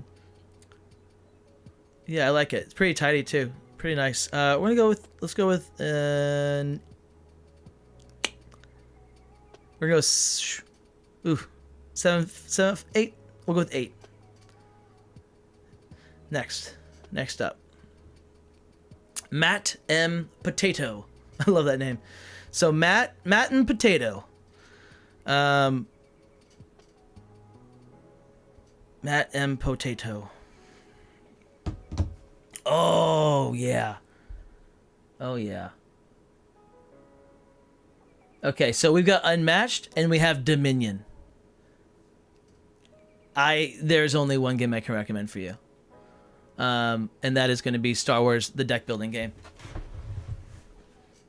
Matt M. Potato, just literally add this to your cart right now and then press buy. Like, I don't care if you have no money. I don't care if you are in debt, thousands. I'm just kidding. don't do it. But seriously, Matt, buy this game. This is my. This is like. If I'm not playing Unmatched right now, I just want to play a Star Wars deck building game. It's so fun. I like Star Wars. I don't love Star Wars. I like Star Wars. I respect the original 3 movies. I enjoy I enjoy the all but the last of the last 3 movies.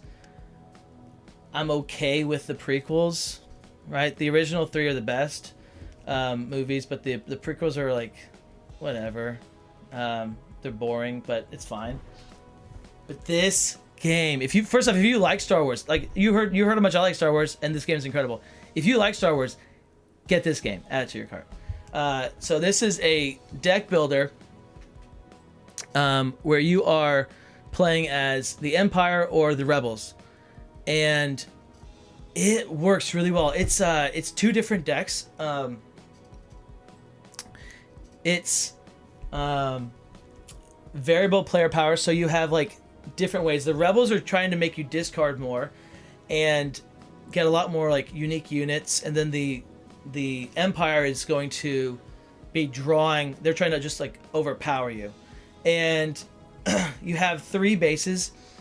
The base way to play is that you have 3 bases, and first person to destroy all 3 bases wins.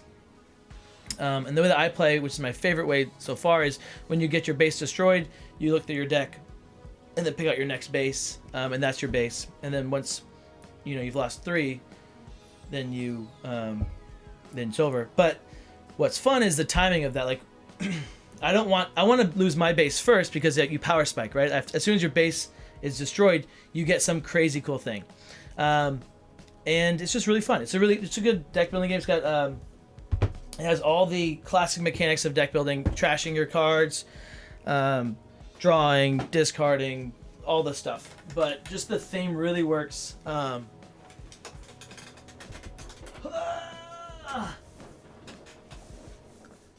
Yeah, the theme really works, and just a really fun game.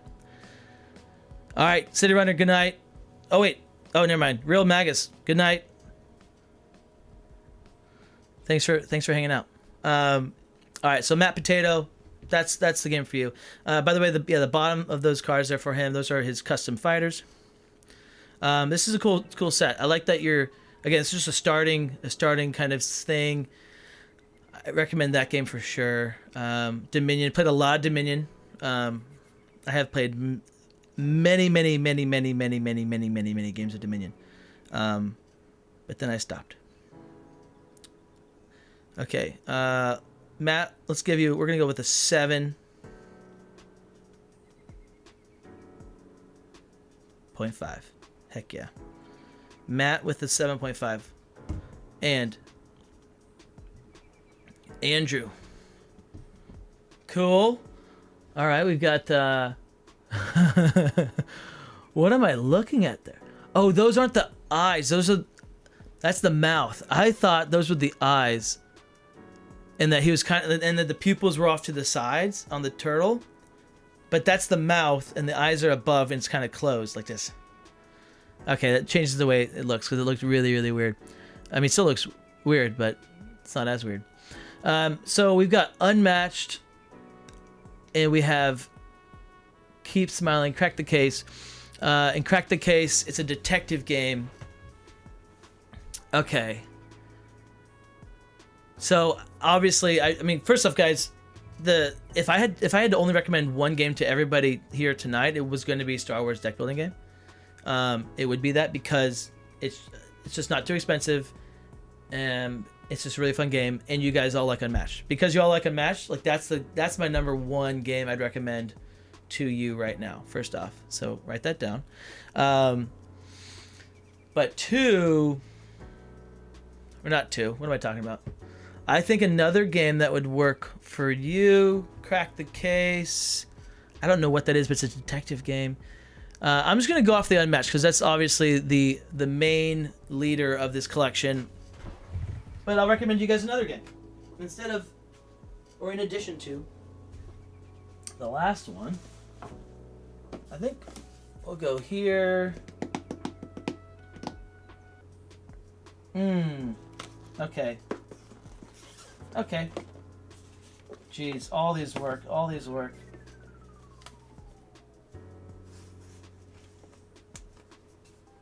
Yeah, okay. These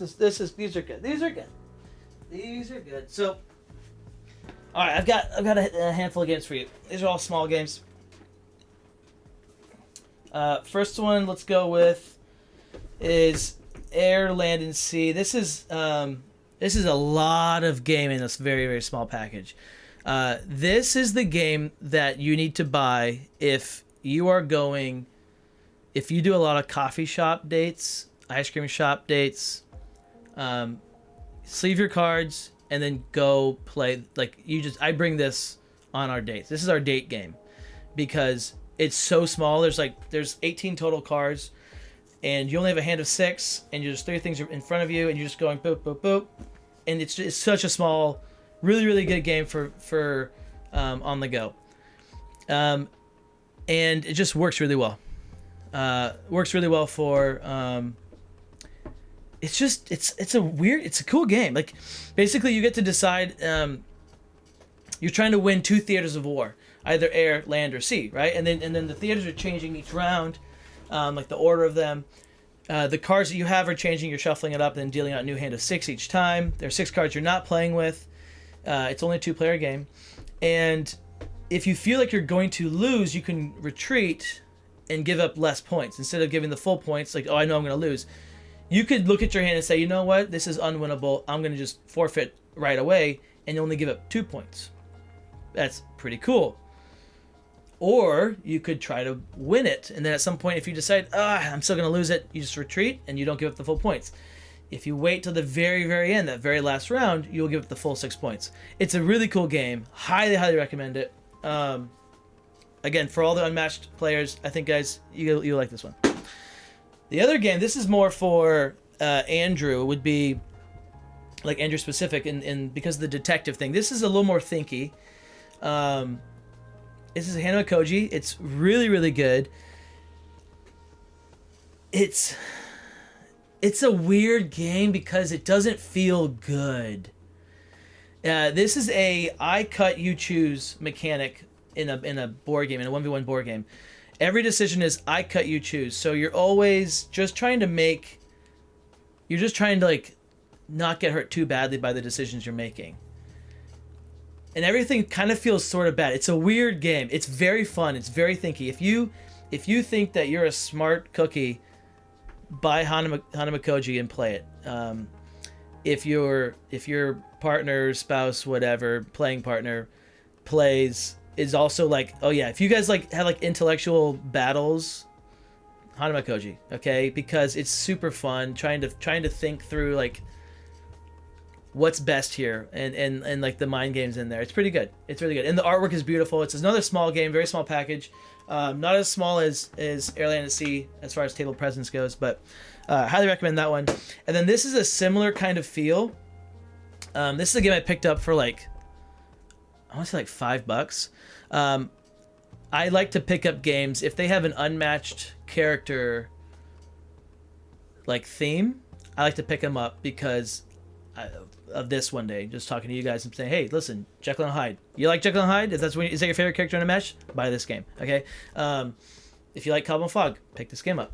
But it's another really interesting game because it's a trick-taking game, but you're trying to like it's a weird one to explain. First off, let me just show you one part of it, okay? Let me show you one component. Like that's the hide. Sorry, that's the hide, and then this is the Jekyll.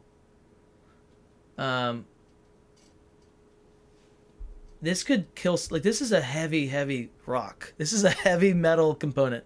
And just the fact that it's in the game just is like, cool. I want to play it. So what you're trying to do is basically you can't win all the points. It's like if you shoot the moon, you lose. It's one of those kind of games where both players are trying to. One player's trying to win them all, but like the other player's trying to not. But if the other player is successful and not, then the other player, like whatever your opponent's trying to do, you have to stop them from doing it by doing the opposite. It's a weird game. Again, thinky. It's art by Vincent Dutrait.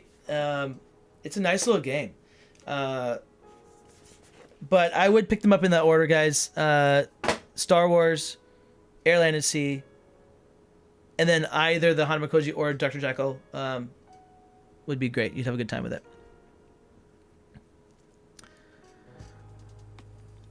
Tug of War games, same with Jekyll of Hyde. Yes, it is. That's a great way of explaining it. I didn't think about that. Tug of War. It's a tug of war game. Compile. I've never heard of Compile. If you like Airland and Sea, but wish it was sci-fi. Ooh, cool. That and the comments, the game is locked in. Great, Andrew. Glad. All right, Uncle Samba. Did I already give Andrew a rating? No, I did not. Let's go to Andrew's here. Andrew. I like the addition of the TMNT and the Spidey. I like that. I like the display that you have given here. You've given some thought to the display. I also like that you have taken your collection and put it onto the table.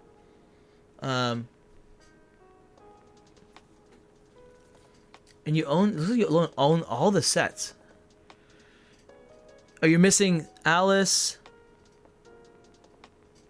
Squirrel Girl, and Buffy sets. Okay. Cool. I think we're gonna go with I've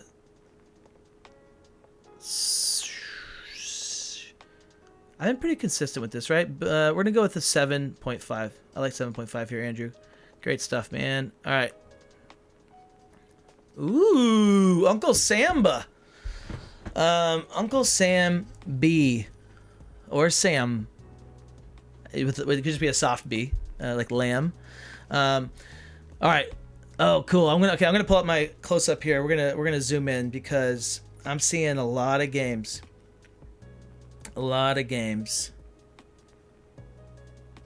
Uncle Samba.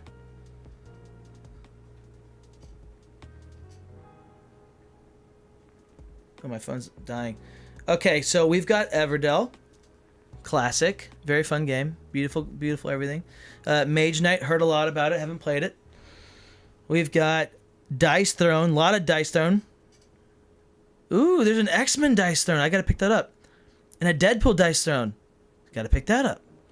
I like Dice Throne. It's very fun. Dice Throne is my... not a go-to, but I enjoy doing Dice Throne with... It's like the same kind of experience as Unmatched, but a different, like on the different side of the coin almost, where it's like, it feels more casual. It's not as thinky. You're just rolling dice, but the theme's still there. It's still fun. It's still competitive, 1v1. So Dice One's very fun. It kind of scratches that same itch, but it's lighter. We got Unmatched. We got Dune Imperium. Heck yeah. Korra, Star Wars, Raiders. Okay, so you've got all that whole trilogy, that whole series.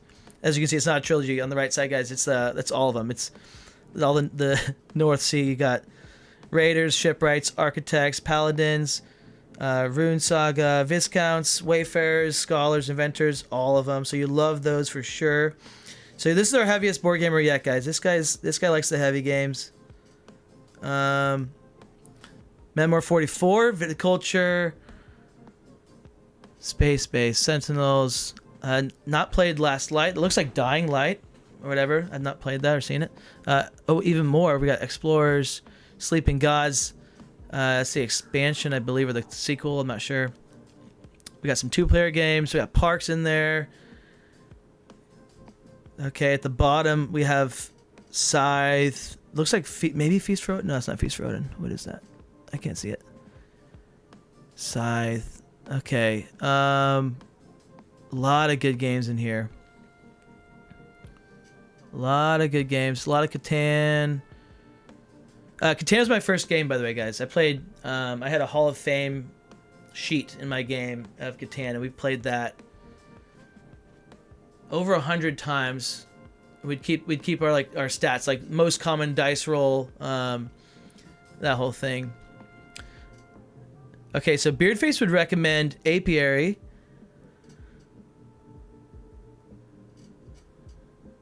We got Oceans, Empires North, Istanbul, Distilled, Champions of Midgard. I was going to recommend Champions potentially, but Champions is in there. It's a great game. Scythe, Lost Ruins of Arnak. Yeah. Expeditions.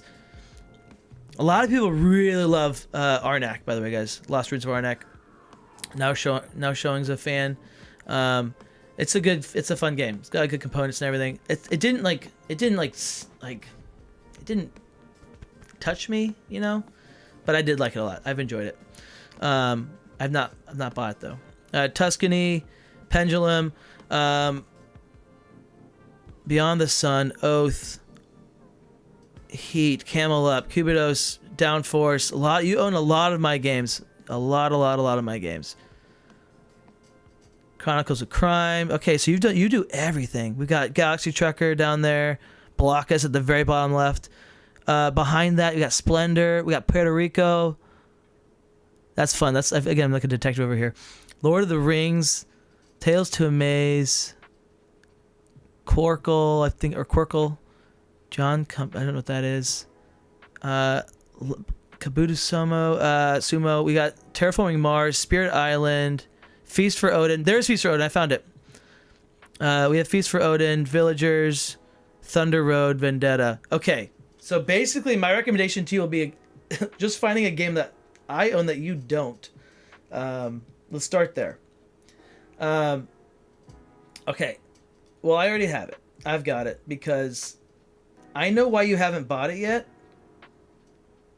I'm going to recommend one. I've got one locked in. Let me look for another one. Ooh, that's a fun one. Yeah, I can recommend that. Okay. So, my first recommendation, you're a heavy gamer. We're going to go with two games I've just really... Oh my gosh, I didn't see Ark Nova, did I? Dude. Ugh, what are you doing without Ark Nova? And... Nah, we'll just stick with Ark Nova. We'll stick with Ark Nova now. I'm sure someone else will come up that wants that one. Alright, these are my two. Oh yeah, oh yeah. Okay, so I got two games for you. Ark Nova is great. Ooh, and I'm sure you've played it, and so the fact that you don't own it tells me you probably don't like it. But listen, try it again, because it's so good. Now, obviously, if you don't like animals or the theme, then you're not going to enjoy this game. But it's very fun. It's pretty heavy, but not like super heavy. It's card based. You are... It's also literally heavy. So you're running a zoo. You're building a zoo and trying to... No! Oh, guys, that was close to being absolutely terrible. Good thing this giant stack of board games stopped my board games fall.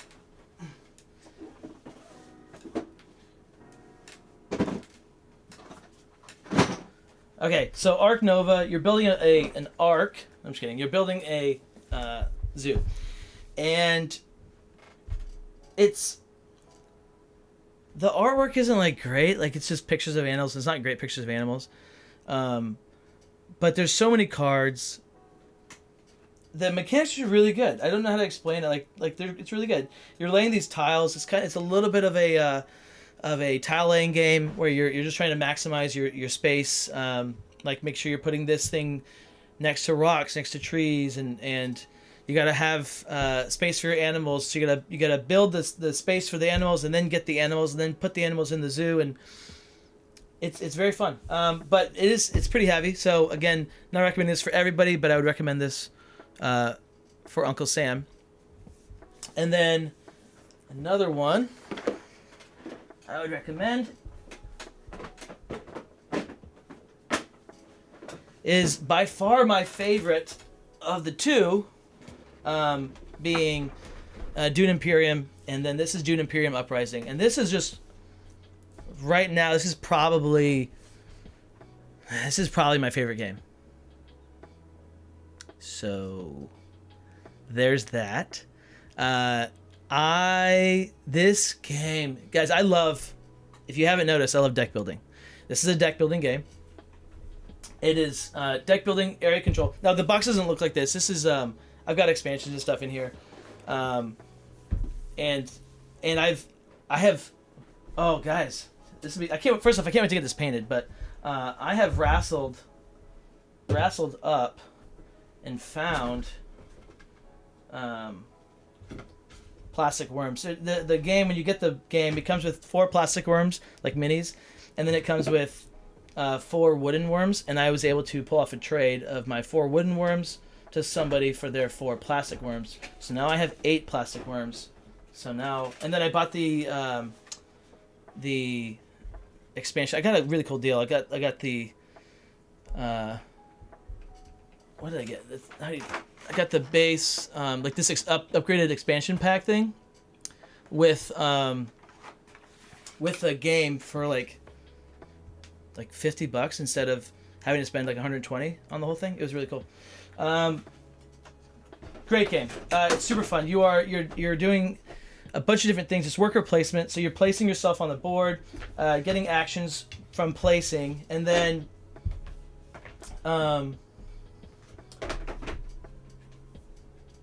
there's combat, but you don't really have to fight. You can't. You want to fight. And Dune Uprising, it forces fighting a little more because of the sandworms. Sandworms make the combat like way more rewarding because you double up on what you're getting, and then but the deck building works so well. Everything feels good. It's one of those games where just every action feels good, and it's thinky and it's juicy and it's crunchy, and as you're getting down to it, like it's gonna come down to the wire. Every single game will come down to that last combat and who's gonna win it. And Dune Imperium is really, really good. And if you never played Dune Imperium Uprising, you would never know what you were missing. But as soon as you play Dune Imperium Uprising, you are like, wait a second, that's even better.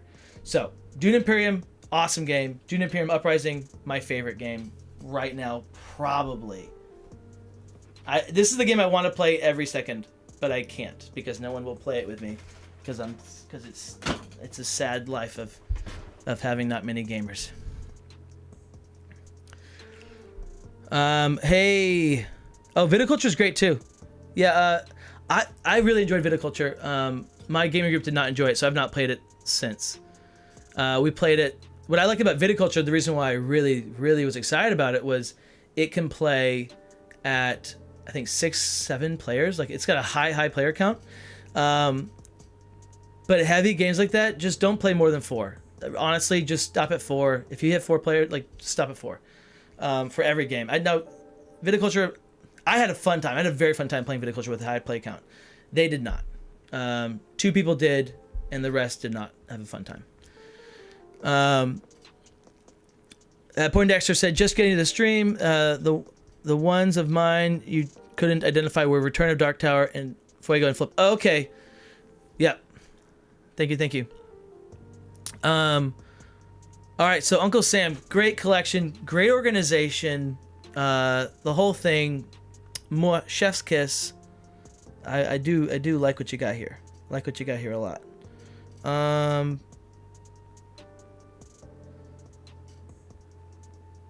We're gonna go with, and the hidden gem is Shipwreck Arcana. I didn't see Shipwreck Arcana, but that is a very fun game. It's a good hidden gem.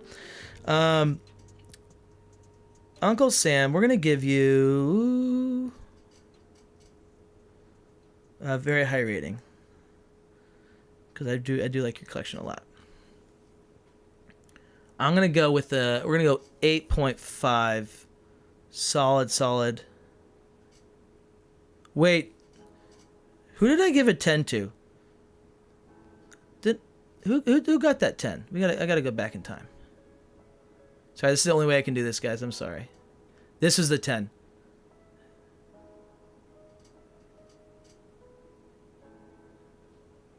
Why did I say 8.25 here? This is a 10. Is this not the 10?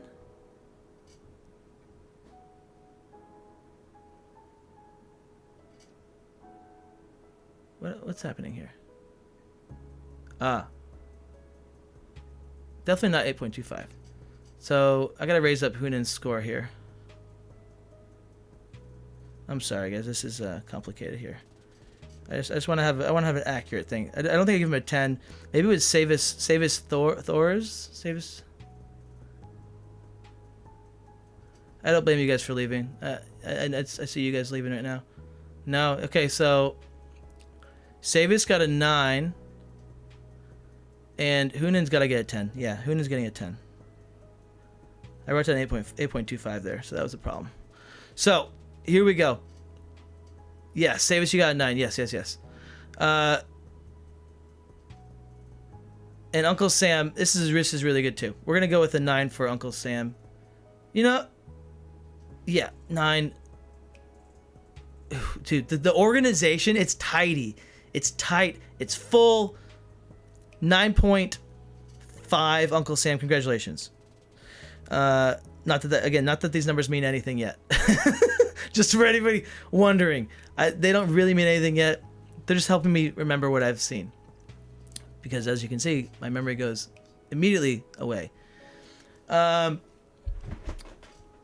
right, we got the Alien.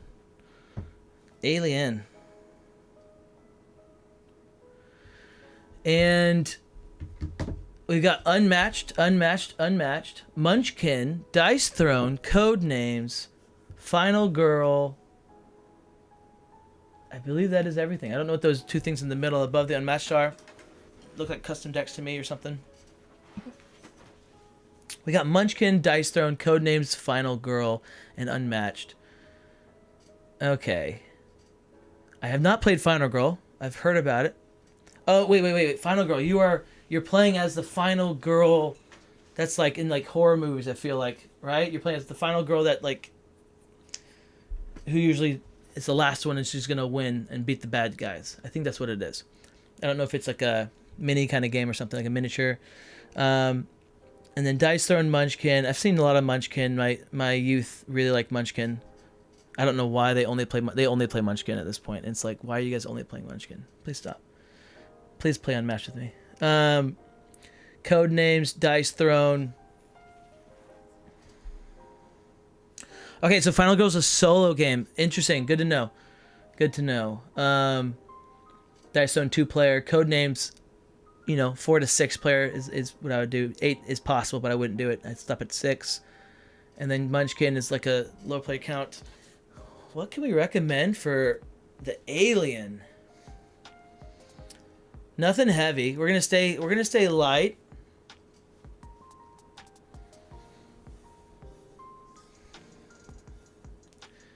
Something that's pretty good at 2, I would say.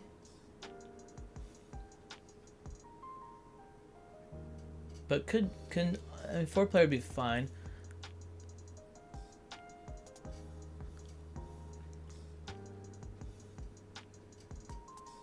Final solo. What's a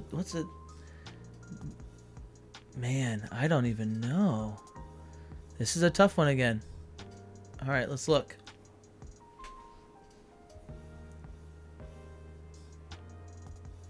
I want to recommend a good one for you.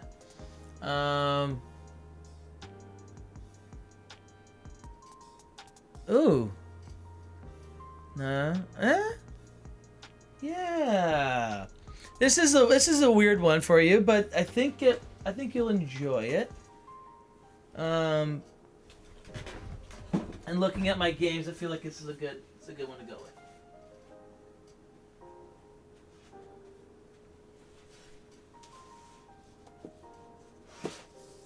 It doesn't really make sense. If someone later than you has a racing, like a more of a racing collection, that'll be more for them. I'm going to go check my other shop because I feel like there's something in there better over here. Alrighty. Yeah, I think this is probably better for you. But let's talk about Downforce first. So Downforce is great. This is a Restoration Games special. For those who don't know, Restoration Games, the name should tell us, right? But Restoration Games, they restore games. So they take games that were whatever, like not used, not working, not making money, out of business, whatever. I don't know how it works. And then they revamp them. They make them look better, work better, and then Downforce is one of those. And they did a great job with it. It's a very fun racing game. It's a really, really good 2-player game, first off. If you're playing with a group, as long as you're playing with a group of people that are going to do the best thing for themselves, and like not just like choose to not attack somebody because that person can't handle being attacked, just make sure you're playing. If you're playing with people that can like play take that games, Downforce is awesome. Playing with people that can't take that, just don't do it. Don't play Downforce with them. 2-player, it's awesome. Really, really works well. Very fun. And then this one I think works really well for Alien here, because you've got, this is a couple things. So this has got your dice rolling from Dice Throne. It's got your solo play potential from Final Girl. It's not too heavy. It's kind of heavy-ish for you. It'd be one of your heavier games. And then it's got a lot of theming, and you're building a character, which is like kind of, works with Unmatched and stuff. But what you're doing in Role Player, and I got this one for really cheap because of this little dinghy, the ding in the corner. So I got it real cheap. It's a very fun game, though. You're rolling dice to build a character. If you play Dungeons and Dragons, get this game. You can use it as your character builder, like just in general. But it works really well. And yeah, really fun. So I highly recommend Role Player for you. Oh, I hope everything is working still.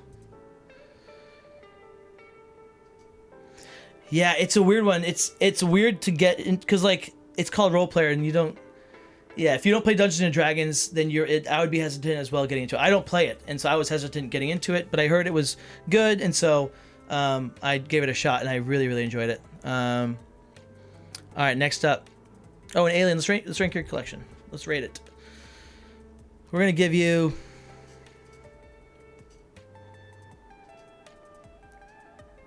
We're gonna go the classic 7.5. 7.5. It's nice. It's tidy. It looks good. All right. Next up, guys, we have Prophet. One of the most difficult photos I received was from Prophet. I had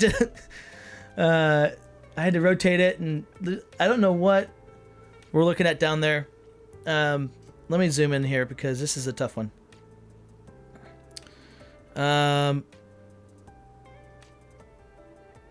Okay, so I see Skull. That's a cool one. That Time, don't know it. I'm just gonna say the ones I know. Skull, Here to Slay, Arboretum. We have Dice Throne, another Dice Throne. You guys can see that there's a lot of crossover with Unmatched players and Dice Throne. Makes sense. Wonderland's War, nice, you've got it. We got Radlands, Flamecraft, and more Dice Throne. Okay, cool. Very cool collection. I'm very happy with it. I don't recognize that fully. I don't see the name. That to me feels like a Century Spice kind of a game, but I don't know what that blue one is underneath Flamecraft. If someone recognizes that, let me know. Wait, you see Wavelength? I don't see Wavelength. Oh yeah, Wavelength. Yep, Wavelength. I play House Rule Wavelength. I've added numbers on the whole thing, and we play that everyone's always playing every single time. Because there's a lot of weird downtime in there if you're playing team versus team. But again, it's a fun game.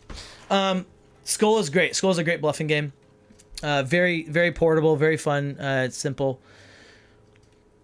The first game I'm going to recommend to you, Prophet, is one I don't own, but I just added it to my list today or yesterday, which was Critter Kitchen. I think it's called Critter Kitchen.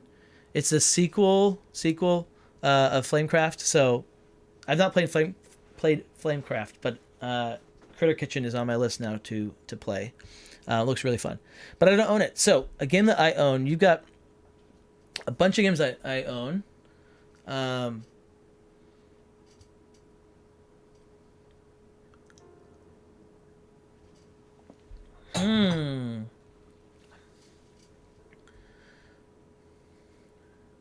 Okay, so I mean, obviously dice rolling is a big part of this. Push Your Luck. We got Push Your Luck, dice rolling. Bigger groups are fine.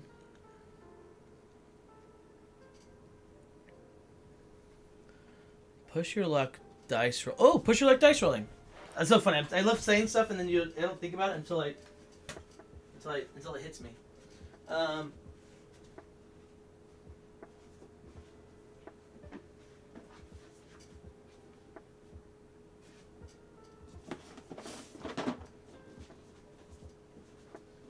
All right, here we go. Profit. 2 games for you. The first one for sure is both those things. Push Your Luck, dice rolling. We got Kubidos. It's a fun little game. It's a fun racing game. In my memory, it's Push Your Luck. I haven't played it in a while. I might be wrong, but I think you can like choose different paths and stuff, and I'm pretty sure it's Push Your Luck. So fun game though. It's very fun. It's I'm trying to remember how it works exactly. It was, we played it a bunch at the con. And right, yeah. So you have a bunch of different options of dice, and you're just choosing what you're gonna be rolling basically, and then based on the dice you chose, you're gonna be getting to do different stuff, and you're just racing around a track. It's very simple, but it's fun. And then the other one, I played this a bunch on the app. On Board Game Arena. If you guys go to boardgamearena.com, I think that's what it's called. Haven't played it in years. You could play games for free. And so I played a lot of this for free, and then I picked it up for cheap. And it's called Dice Forge. What's really cool about Dice Forge is you are customizing your own dice. And so that same kind of feel that Kubidos brings, where you're like customizing what you're rolling, you're actually changing the faces of the dice as you're upgrading your stuff, and so you're stopping at different points to pick up cards and upgrade your dice and upgrade the faces. Like, it's just fun. It is so fun. Really, really fun one. So if that sings to you, go for it. Oh, Clank. Yeah, someone recommended Clank. I don't own Clank. I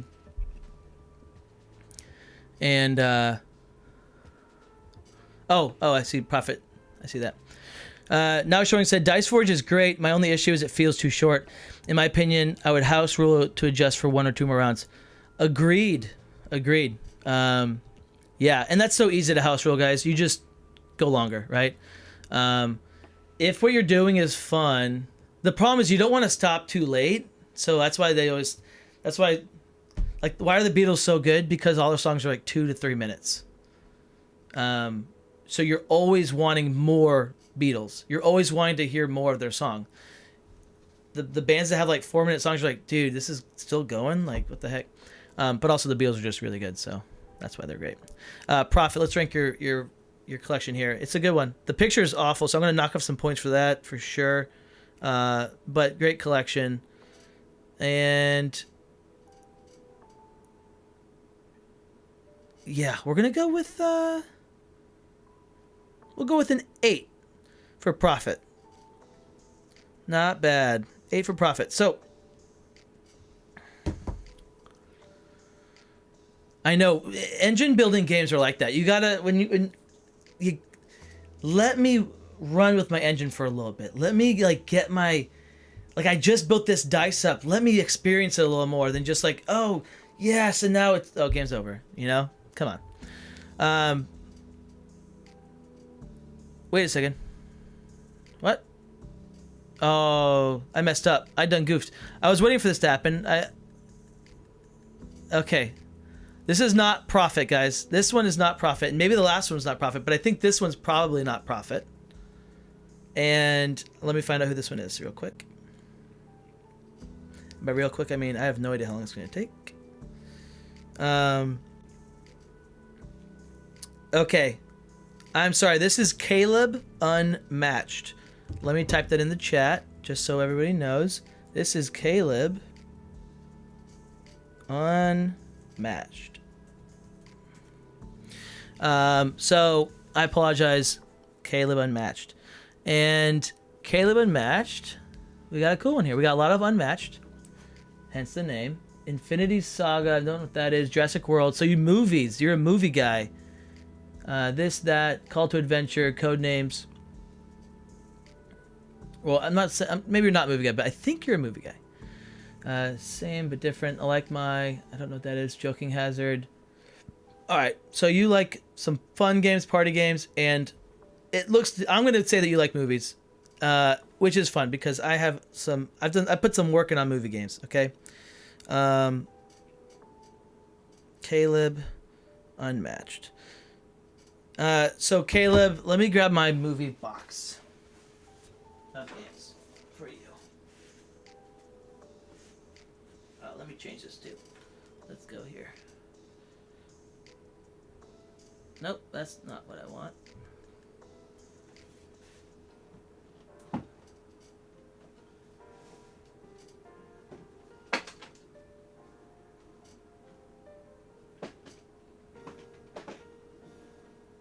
Okay, so sorry guys, that took a bit. So I've got two games for you. Well, I got a bunch of games actually. This is this is weird. All right, so this one is Harry Potter, Hogwarts Battle. This is a fun movie game. I don't like Harry Potter. My wife loves Harry Potter, so I bought this game, and it's very fun. It's a cooperative deck building game. And it works really well. It's a lot easier than the Alien one I showed you guys earlier. But if you like movies, and I'm assuming you like movies, this kind of feels like those movies. And if you probably like Harry Potter, because most people like Harry Potter, so this is a good game to try. I recommend it. It's fun. It's easy, and it has training wheels where you're gonna start playing the game. And it's really easy, and then they just start introducing more mechanics. So it's a really good way to teach and like learn the game. And then if I were to play it now, we would just play the last movie because you're going through the movies. So we would just play the last movie, and you've got all the bad guys in there, and you've got all the mechanics, and you have all the everything. It works. I don't have a desire to play that game right now, but if I did, or if my wife did, I would definitely play it with her. So now this is not this game. All right, this is just a box that was this game. So this game's in here, but I have been searching for the best movie game for like my entire life. I've actually I have a board game that is the best movie game I've ever played. And my friends love it. We all love it. And I've got prototyped it, like it works great. I've got the artwork done for it, for most of it, but I've not made it yet. So that's one game I'm working on, but this game here is the best one I can recommend right now. Most movie games, it comes down to who knows the most about movies, right? It's just like trivia, right? And so that's really fun for one person, maybe two people, but not fun for everybody else, because not everybody in the same group usually has the same knowledge about movies. But this one, double feature. Try to find it. I don't know if you can. I don't know if it's for sale or anywhere. I don't know. This is the best one. Double feature is the best one I've played. That it was more of like it just was more fun. It was a way more fun game than just a trivia game. I enjoy the trivia games for sure. Love those. And the other best movie game is called. I'm not gonna get it for you. It's not. I don't have. I'm not gonna find it for you either. But so I'm sorry I told you about it. Erase it from your memory. It doesn't exist. It would take me too long to find it for you. But it's a small box. It's good. Oh man, it's there. It's like it's. Son of a gun. Why is it not in this box? That's fine. All right. So there you go. Those are the two games for you. Profit. No, sorry. This is not Profit. This is Caleb Unmatched. And Caleb Unmatched. I'm gonna give you. Let's go with it's a good collection. It's on the floor. You've relocated your collection to the floor. I think I don't want to just keep giving out 7.5s, but when it's a 7.5, it's a 7.5. You know, 7.5. Next up, we're getting to the end, guys. We only got a couple more left. we're chugging along. Del Toro, I'm glad that you're adding a lot to your Pitch Storm is a good one. That's a good one. Yeah, I have Pitch Storm. That's over there. That's probably where my other game is. Ugh. Okay, boys. All right, I'm sorry. I totally forgot about. There's 3 locations for games for mine. I've got these games here. I've got the games that don't make it here or in there. And then I've got party games over there. And I forgot my party game section. So this is Pitch Storm. This is what he's talking about. Pitch Storm. Very fun. This is more of a performance thing. If you have people that like, if you're a theater group, you know, that's your squad, that's your group, Pitch Storm is awesome. And all you really need is one person who's, you could all be bad at it. It's also really, really fun. Like, it's a good game. You're pitching a movie and you're pitching a ridiculous movie that makes no sense. And then the person hearing the pitch gets to like, you could give your whole pitch and they're like, okay, that sounds great. But what if instead of everything you just said, what if it was about a dog instead? And like, oh no, that's perfect. Actually, I was thinking about, you know, that's actually the direction we're probably going to go in. We're probably going to, you know, we're thinking like, you know, Old Yeller, but mixed with like, you know, I don't know. Yeah, like that, right? And you go, and it's fun. And then my movie that I was thinking of is Cinelinx. This is really fun if you're just a movie buff and you want to have. Oh, look at that, guys. Wait a second. That's pretty cool. Oh, I love it. Cinelinx is fun if you are a movie buff, and it's not trivia. So what you're doing is you're just making connections. From like an actor to a movie to an actor to a movie to an actor to a movie, like that. And so it's not really a game. It's more of just like you're just spending time talking about movies, and it's just I really enjoy it. So I could put down Braveheart, and then he puts down Mel Gibson, and then I'll go, oh, okay. Let's think, like, what's Mel Gibson? The Patriot, and then you go, oh, okay. Heath Ledger, Dark Knight. Right, you just keep going, and you can play that game. I play that all the time in person. Not all the time. I used to play it all the time in person without a board. That was fun. And then I'll keep these here for now, and I might pull them out in a second. So we've got Monty. Sorry, Monty, for keeping you waiting there. Monty. Classic. All right, so you got Paladins. That's an interesting collection. We've got the Architects, Paladins, Age of Artisans. And then we've got Seven Wonders Duel, Seven Wonders Architects, and all the Unmatched, or a bunch of them. We've got Secret Hitler and Avalon, and then a solo game of Alice's Miss. I think it's solo. And then we got Coop. Okay, you like certain things, and then you go hard on those things. And I don't know what that far right is. That game is. I think you mentioned it to me. I asked you about it. So you like the secret, hidden role games. You also like heavy games, worker placement heavy games, and Seven Wonders, hand management, drafting kind of esque games. Yeah. So Lord of the Rings Duel, I have it. I have not played it yet. I know I'm going to love it. It's right there, and every time I see anything like this, I'm like, that's what I want to recommend, but I haven't played it yet, so how could I possibly recommend it? Let's see. Seven Wonders Duel. Alice is Missing isn't a solo game, it's a one-session RPG. Okay, thank you. That is what it is. Gonna recommend Night of the Ninja here again. What's Night of the Ninja, Zach? Okay. I'm gonna think. Let's think. I want to get you a good one, Monty. I want to get you a good one. You won the Monty won the scavenger hunt, guys, a while back. He put like 3 hours plus into that scavenger hunt. So I want to give him a good one here.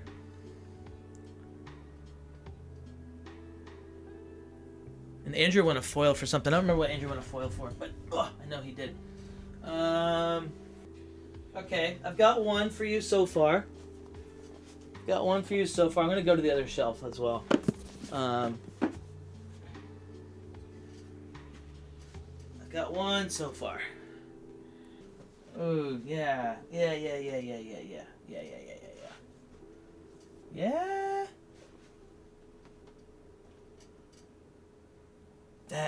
There's. I'm just gonna give you a wide array, and then you can just pick what you think is most appealing.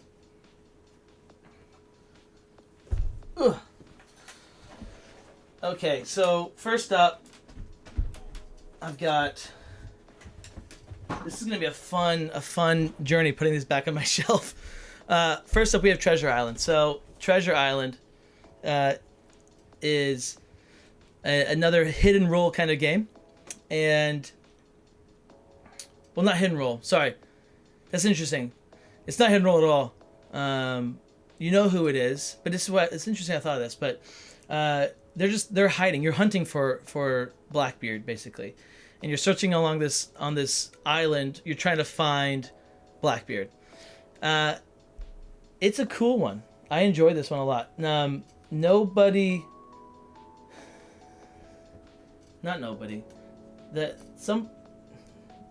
Somebody I played with kind of ruined it for people, but this is a fun one. All right, so now this one, I think this is an interesting one. It's an old game, or it feels old, right? It feels old. It doesn't look good. Like, why would you play this game? This is a Sam Healy special from Dice Tower. Well, not now, but was a Sam Healy special from Dice Tower, and it's a worker placement, and it just works really well. It's a really fun game, and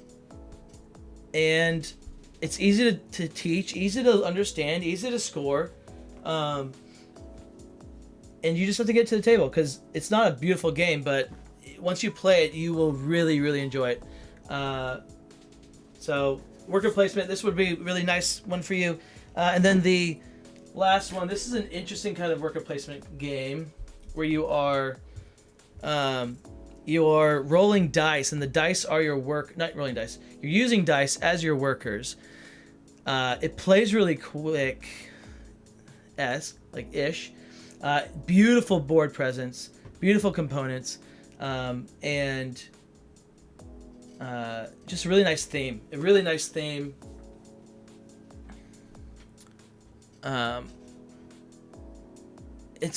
works really nicely. You're building this pyramid in the middle, and you're traveling around the board like this with your workers, and as you move different workers, the number of value changes, and as it changes, you're getting different things. It's really great.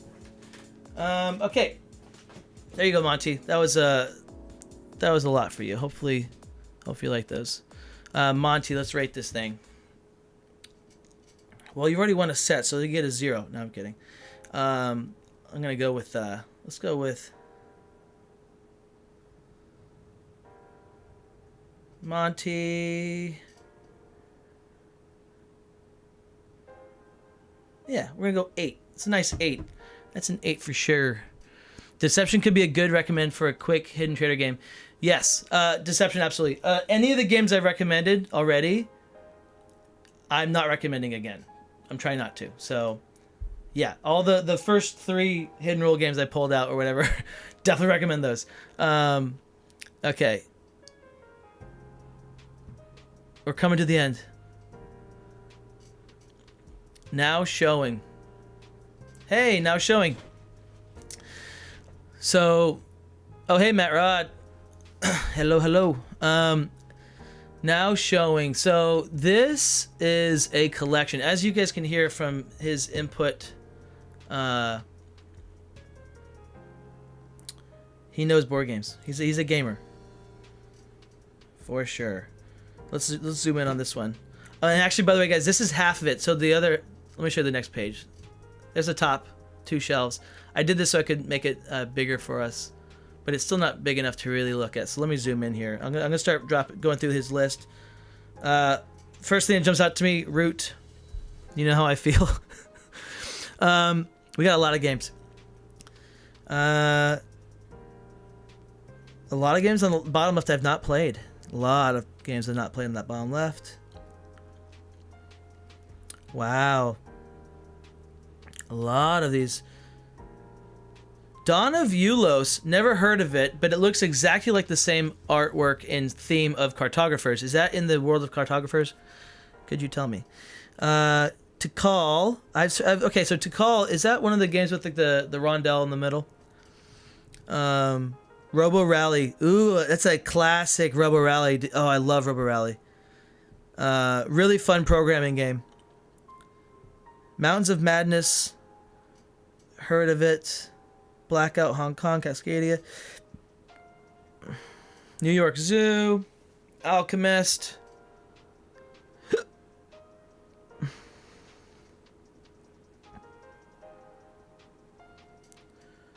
Role Player Adventures. Okay, yes, that's right. You mentioned that you had those. Clask. I see Clask over there out of the cut off of the picture. Oh, sorry.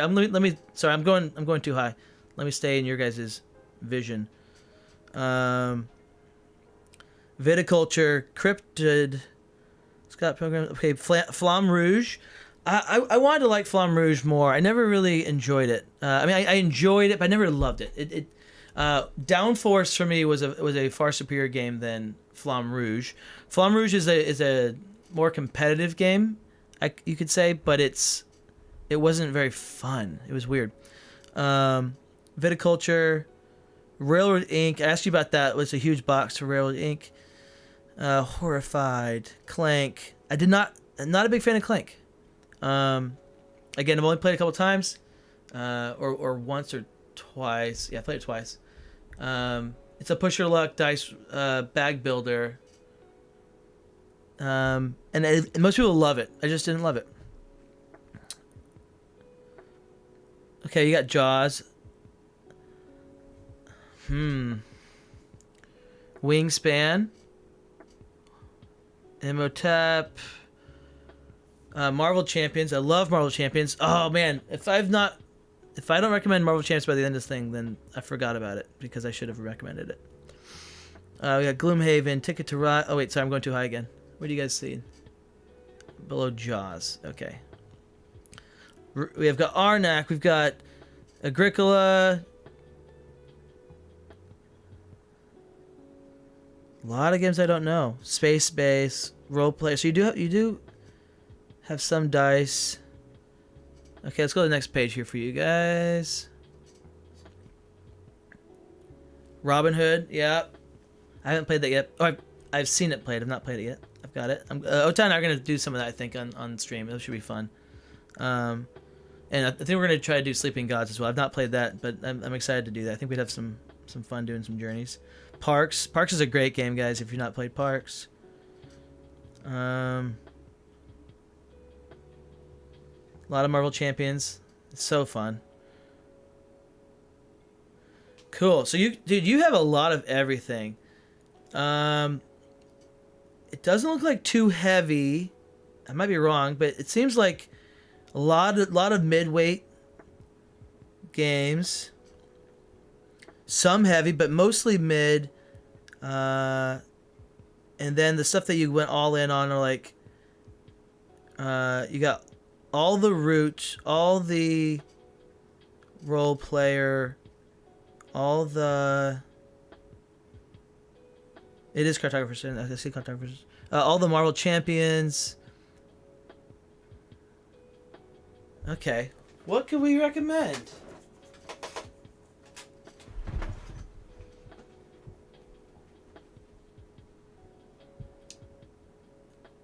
Ooh. Okay. Yeah. Heck yeah. Hey, now showing, since you're in the chat, have you played Champions of Midgard? Because if not, I'd recommend Champions of Midgard.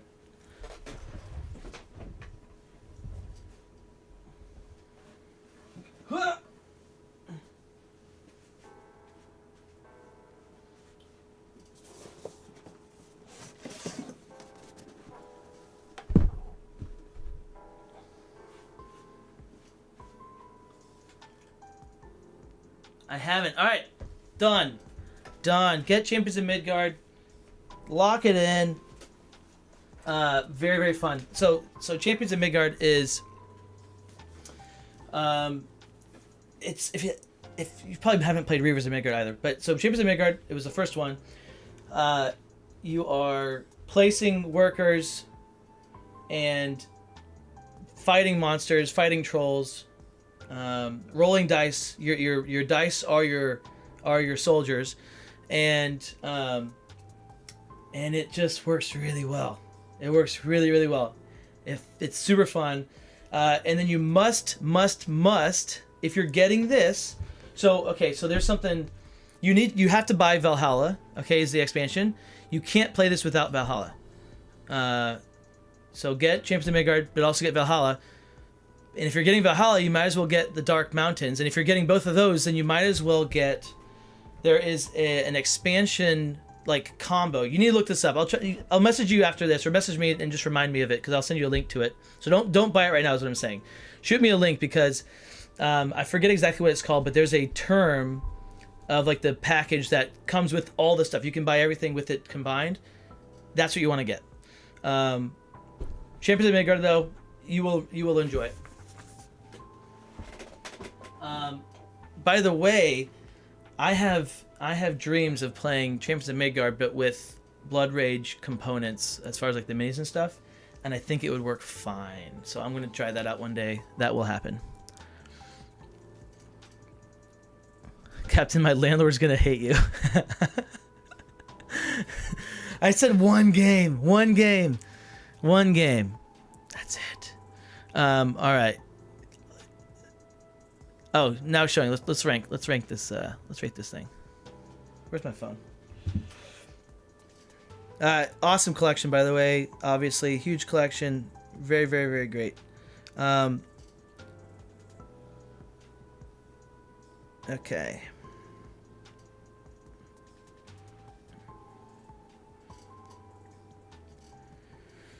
So let's go. I mean, this is a really good one. We're gonna go. I'm thinking a 9 makes a good sense here. We're going with a solid 9.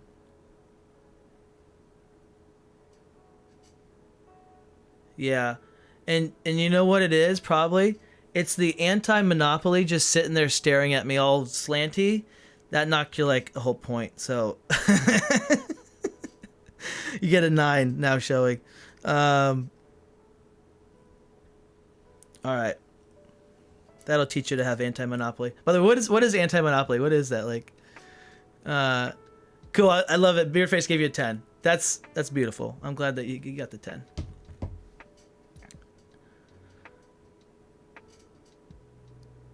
Now showing, and then we held hands. Sounds like a horror game.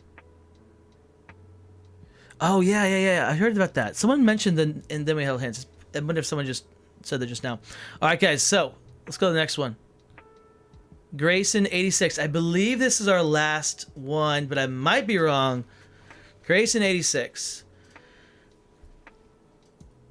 All right, we got a lot of Unmatched. The arrows are pointing to favorite games, I believe. So Space Base and Gloomhaven are favorites. We've got a bunch of Pandemic. I need to zoom in on this one. I can see it. We got Wingspan, Tickets to Ride, Quacks of Quedlinburg. A lot of good games. It's a lot of good games. A lot of fun ones. And okay.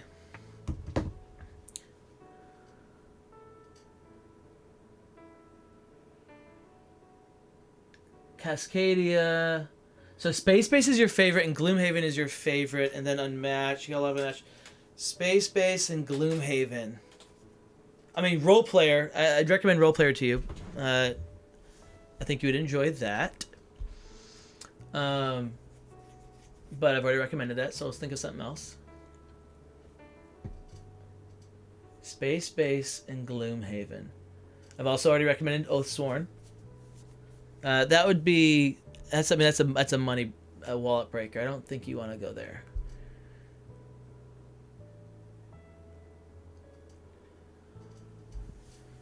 What?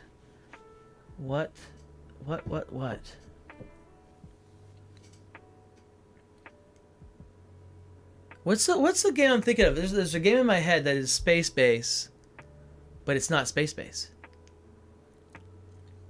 I can't think of that game, and I'm wondering if I own it. Man, and no one has dexterity games. I have a lot of dexterity, not a lot. I have a handful of dexterity games that are really fun, but no one has dexterity games. Oh man, no one has like a nature. I'm gonna show you guys just the other games. I'm just gonna walk through them at the end of this.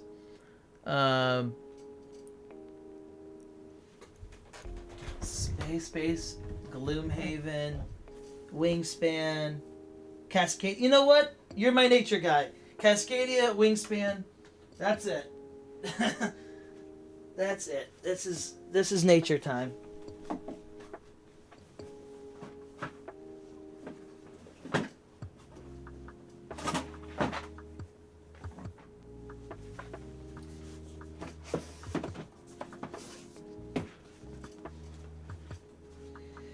Alrighty, Grayson, you nature-loving son of a gun, you. We're gonna go with Earth and Parks. So, Earth is great. It's a great game. Anybody watching that loves nature, and like animals, Wingspan, Earth, Arc Nova, Parks. Those are my top nature games, and this is just a great game. If you love board games in general, those are also all really great games. But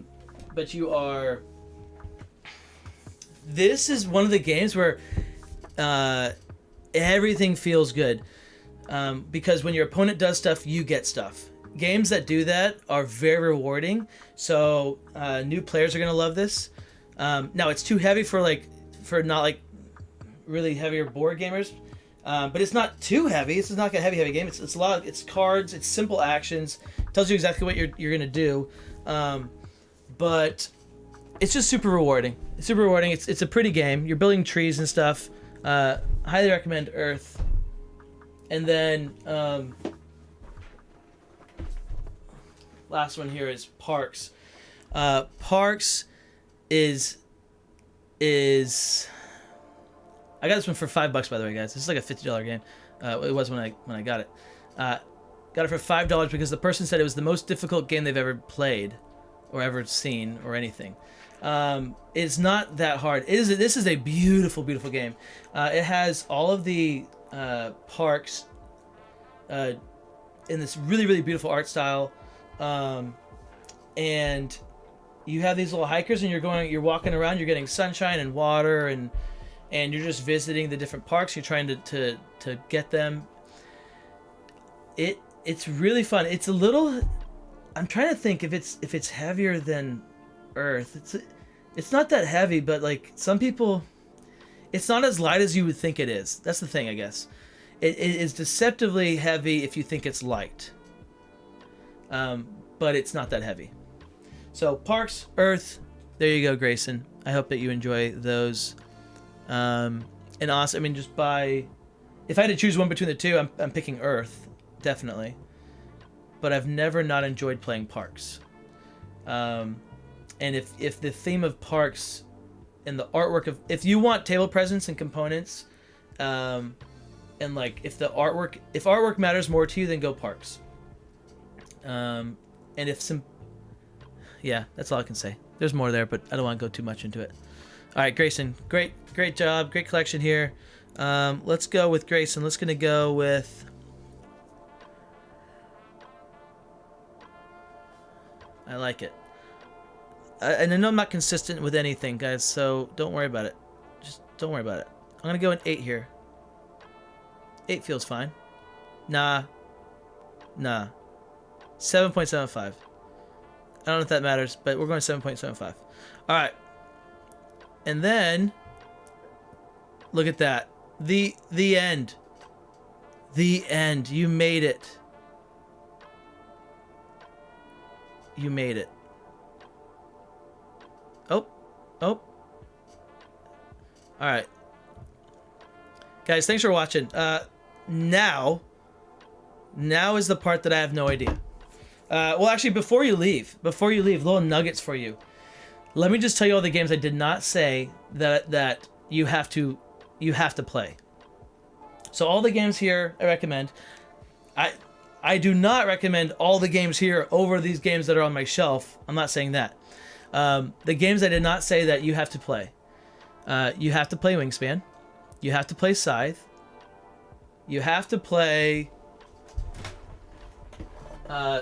Marvel Champions. All of you will like Marvel Champions, and I actually would have recommended Marvel Champions to the person that was a solo gamer. If any of you are solo gamers, Marvel Champions is the game I would play at one player. If I ever was going to play a game at one player, Marvel Champions is the #1 game. It's also the best experience at co-op that Unmatched is. Like, so Unmatched is my favorite game, and then if I were to play, if I'm looking for the Unmatched experience and feel, kind of, but in co-op or solo, Marvel Champions is going to take the cake. Marvel Champions is awesome, but it's going to break your bank, so know that.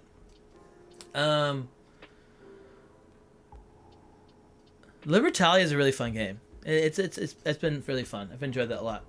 Flick 'em Up, that's a dexterity game. Highly recommend Flick 'em Up, but you need a nice smooth table. Can't have any bumps in it, and like a nice granite with a sheen. Okay, that would be the ideal surface for Flick 'em Up. But very fun game. Again, it's a dexterity, so you're flicking stuff. And then Flip Ships is the best dexterity game I've ever played. Flip Ships, you have these little tiles. And you're flipping your ship onto the bad guy's cards. It's a co-op, and you are trying to kill it and then flip your thing into the mothership and kill. It's really fun. And what I've done is I've bought 2 Flip Ships, and so you can have 4 people playing against 4 people racing to kill the alien, and it works really, really well. But just start with 4. Just start with 1 set and just play it. It's really fun. Another great co-op, super fun co-op game is Magic Maze. If you enjoy The Mind's another very highly recommended game. It's a weird experience, but you're taking cards and you're putting them down. You can't talk, so you're not communicating with your teammates. So you just have to like feel when you put your card down, and it's really fun. Magic Maze is awesome. You can't talk to your teammates, and you're trying to work your way through this maze, and there's timers and stuff, and each person has like it's a great one. Somehow I've fought in that game with the person that I keep mentioning, and that was so annoying because there's no reason to. The Networks,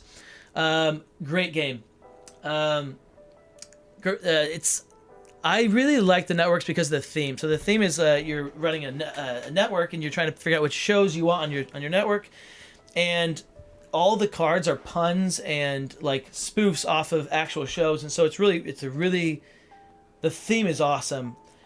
The gameplay is awesome too, but it's a weird one for me because it feels like work trying to get to the table, which is weird because I enjoy when I play it, but I don't want to put it to the table very often. I don't know why. The theme's awesome. I enjoy the theme and like I don't know what about it, but it feels hard and I honestly can't pinpoint what it is. But I do recommend playing the game for sure.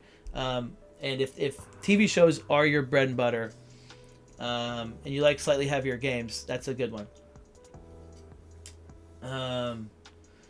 Some great 2-player games I didn't mention so far.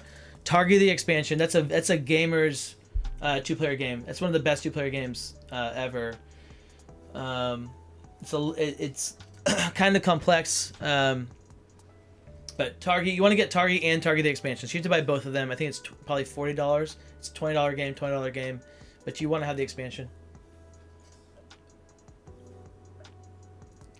Fox and the Force is a good trick-taking game. It's very light, very small game.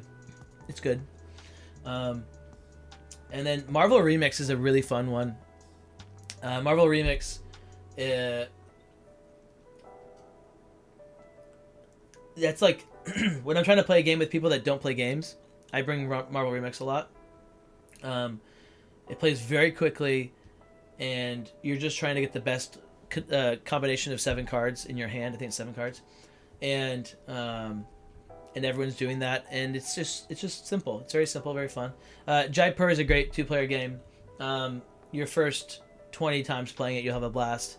You'll start to be like, oh, I wonder if this matters doing this one thing, and then that kind of lowers the replayability, but for those first 20 plays, you'll have a blast. And 20 plays is a lot. Brasses are great. Similar to networks, I don't want to play them all the time, but every time I play them, it's a blast. It's a really good time, but they kind of hurt my head a little bit, they just hurt your brain a little bit. Bloodborne, the card game. I really love Bloodborne, the card game. It's a CMON game. It's a 3 to 5 player, so it's a weird player count. And you're doing co-op. This is a game where like you're against each other, but you're working together to kill bad guys, but you're against each other. So it's interesting, and you're leveling up, getting cards, getting stuff like that. It's a fun game. It's pretty graphic. If I remember correctly, it's pretty bloody. So if that's a thing for you, then know that. And that's all I would recommend really from this shelf, like that I can like highly recommend. And I got others in there. The Chronicles of Crime, highly recommend those. Those are super fun. I recommend them for 2 players. Spoils of War is a great game if you like bluffing games, Liar's Dice, that kind of thing. Spoils of War turns the Liar's Dice into like an actual board game. Hey, thank you so much, CityRunner. Thank you for the super chat. Yeah, dude. Heck yeah. I love the community we're building. I'm with you. I'm with you for sure. Thank you guys for hanging out and for contributing. So in there, I also have got one of the most puzzling games for me has been what's it called? Glenmore Chronicles 2.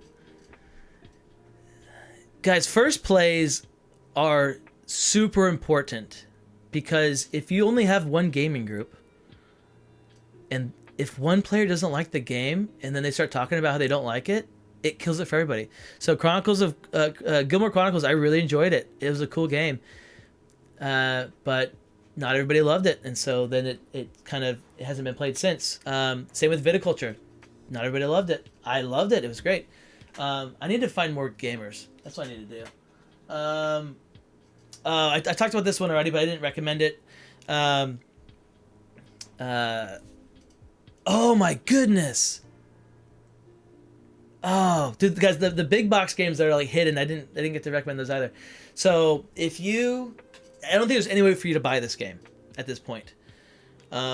If you like programming, so programming is a Robo Rally. Robo Rally is a really fun programming game, which is programming meaning you're putting your cards down, and Sorry, Mike. You're putting your cards down, and they are going to happen in the order that they go, and you can't change them. And everybody kind of like, it's fun because everybody puts their cards down, and so things are changing on the board, and hopefully you planned it correctly. Those are fun. I really enjoy those games because they're very punishing. If you can process pretty quickly, it's rewarding, and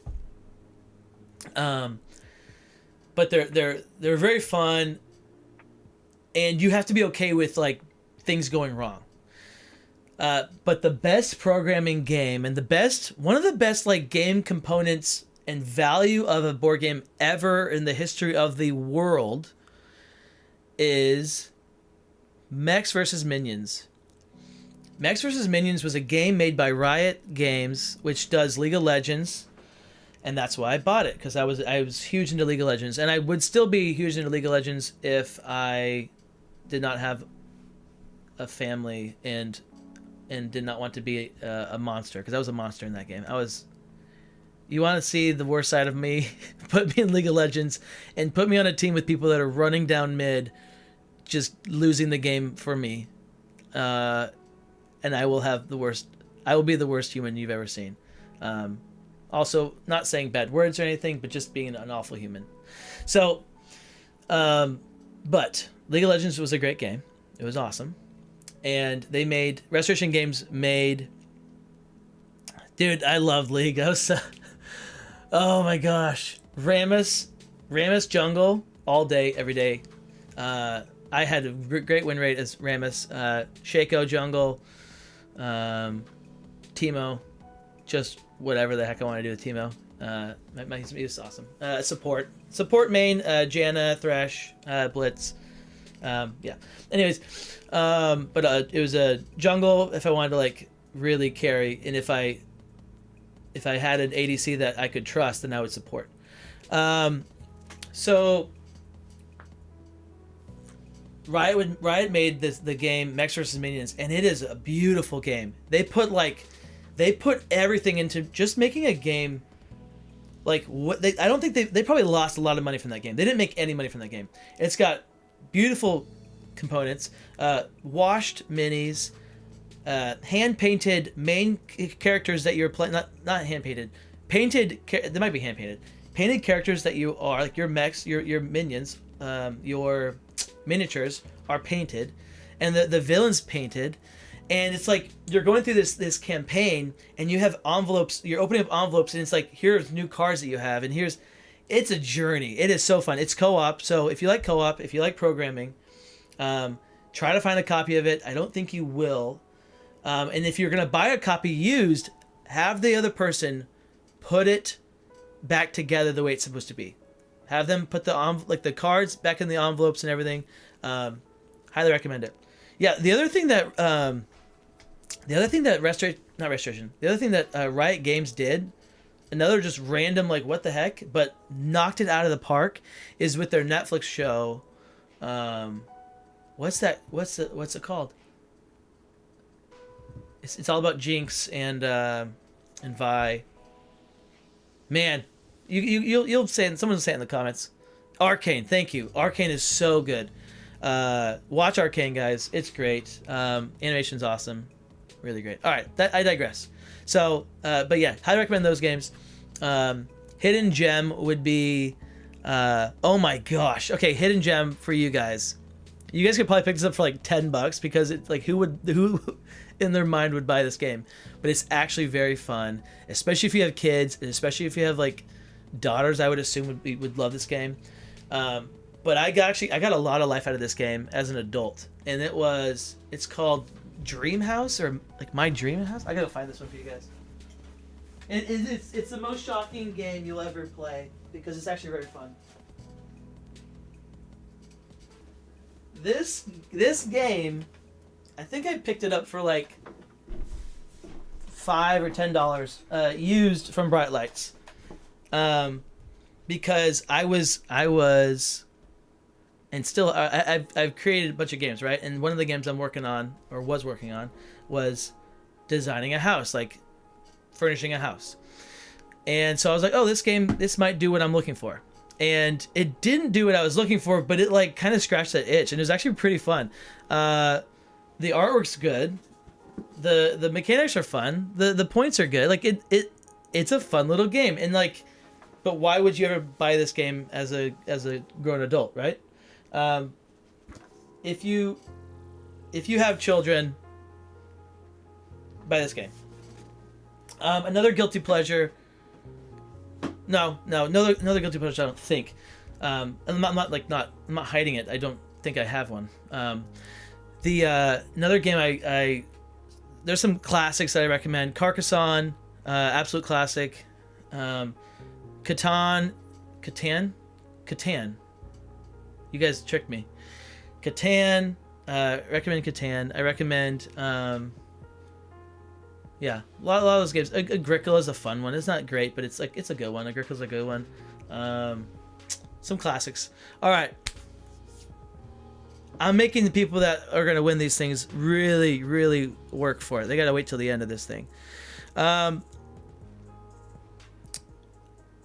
2, 3, 4, 5, 6, 7, 8, 9, 10, 11, 12, 13, 14. There's 14 of you.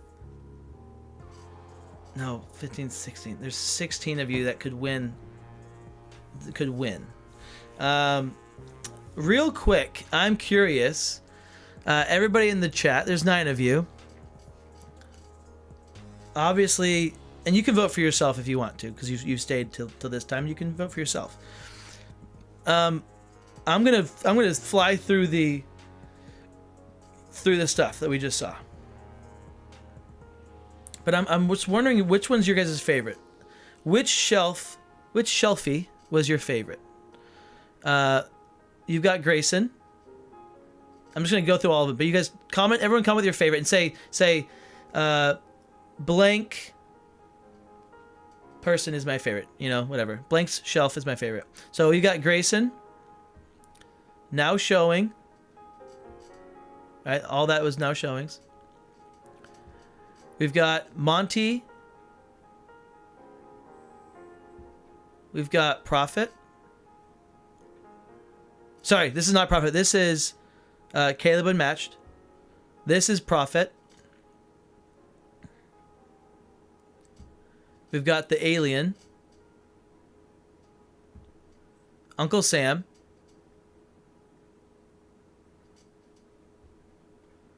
Andrew. Nat M. Potato. Poindexter. We got Manny. Hunan GSX, and this is part 2. We've got Savis Thorv. We got Boom. Abinthy. Zach T. Vent. Casual Meat. And I believe that's the first one. That is the first one. All right, so which one is your favorite? Everyone write down your favorite one. I'm just going to be adding this to my information that I have in my brain. Write down your favorite. And again, now showing you can vote for yourself, of course. Yeah, so most impressive collection. It does seem to be now showing. So that's important to think about. We have, I think, the tidiest and most well kept one is it Hunan GSX.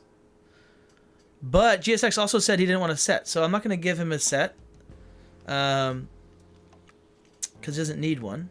But I will. Hunan's going to be for sure the first foil winner. All right, so Hunan, congratulations, you're going to get a foil. Now, I will say this. Everybody, I will mail it to you if it's within reason. If I can't afford to mail it to you, or if it costs more than $3 to mail you a card, I'm just not going to do it. You are allowed to, though, contact me and say, hey, I'll pay the $3, okay? And that's fine. Just if you want to do that, go for it. Or pay whatever the difference is. I'll let you know how much it is, you know. But Hunan, you would be a foil winner, okay? So you're foil winner number 1. Next up would be...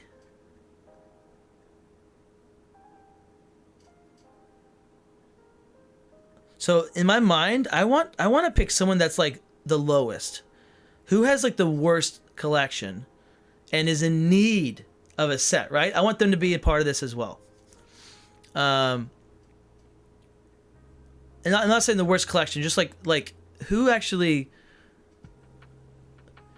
whose collection would be exponentially improved by one set of Unmatched. You know, that's what I'm thinking. So we've got Casual Meat, we got Vent's set. Vent's collection would be improved by a set. All right, so Vent could definitely be one. Zach T, he's locked in all the sets. Set's not really improved. This set, Boom. So we got Vent, we got Boom. Those could be improved by the set. Looks like you're chilling. I think you're chilling. I think you got all of them. I don't remember. Chilling. I believe you're chilling. Do you have all the sets? I can't remember what you don't have, but I think you got a lot. You got a lot. You might need them too, but I'm not sure.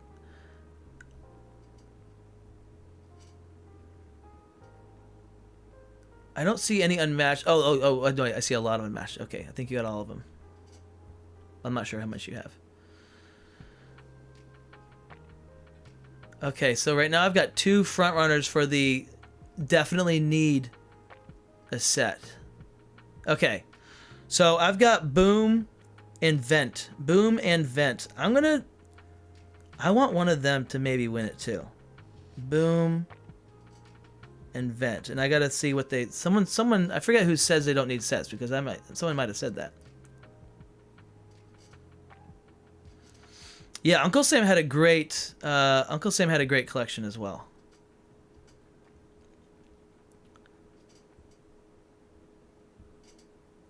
I like that. Yeah, voting based on your taste. Uncle Sam had a great collection. It is very tidy. It's a really good collection.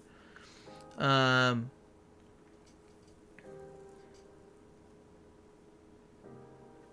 really. Like guys, that if he's married, his wife appreciates how nice that is. Let me just say. All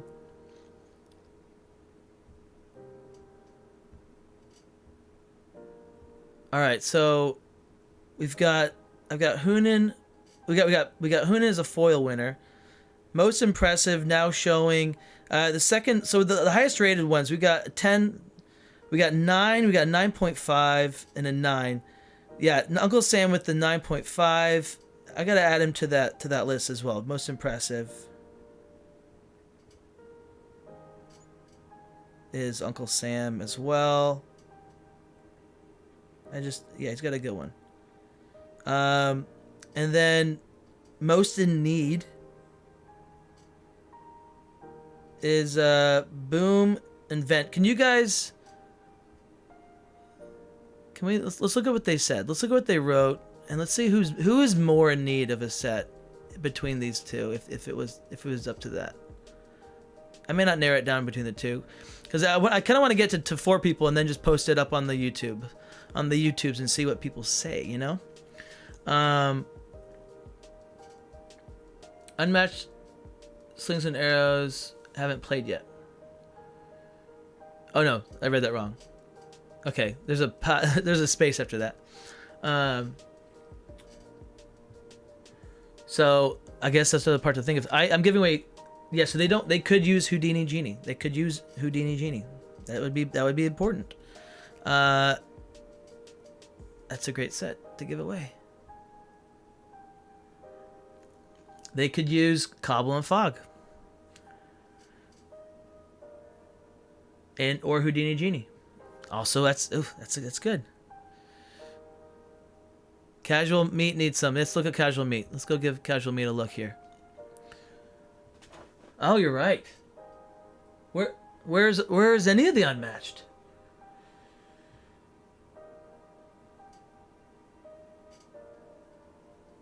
You are right. Now, oh, I see Carbon Fog.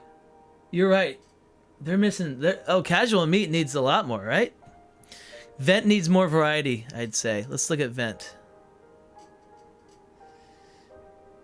That's not what we want. Vent needs more variety.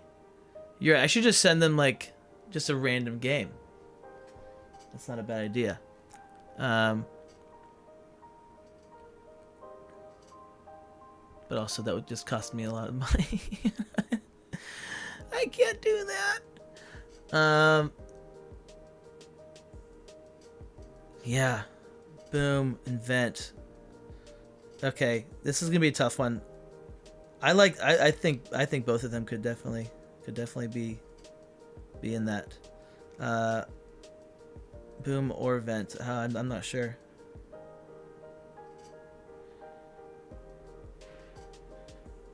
I feel like I have to like do a bunch of different votes for this to be correct, like just to finally get things narrowed down. Okay, so here's what I'm gonna do. I took a bunch of numbers. So all the people that have numbers, here's what we're gonna do. I'm first just gonna award everybody that has an 8 or higher will get a foil. That's just an easy way of doing it. Everybody 8 or higher gets a foil. Okay, for whatever that means. So congratulations. If you have an 8 or higher, you're getting a foil. Unless your name is Monty. Monty, you have a 7.75 now. I just lowered it. I'm kidding. Unless if you win this set, you're not getting a foil. So don't count your chickens yet. So we got Hunan, we've got and I'm just gonna write down all the names, but it could be. Oh, here's where I'm just gonna put a star next to you. So now showing could win a foil, unless he wins a set. Monty is gonna win a foil. I don't think Monty's winning a set because he already won a set. Don't be greedy, Monty. Prophet's gonna get a foil. Uncle Sam's gonna get a foil unless he wins a set.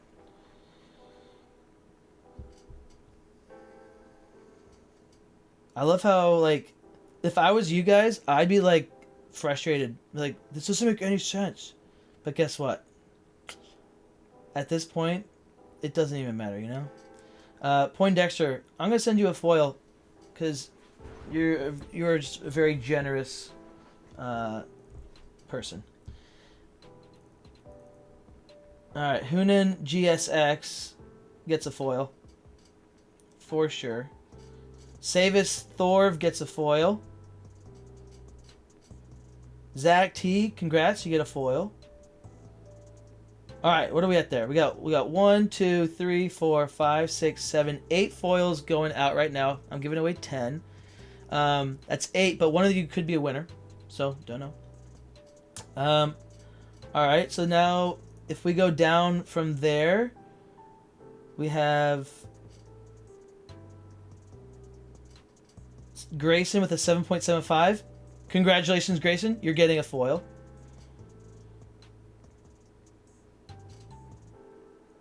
And we have 1, 2, 3, 4, 5, 6, 7.5s. What the heck? I can't. Okay.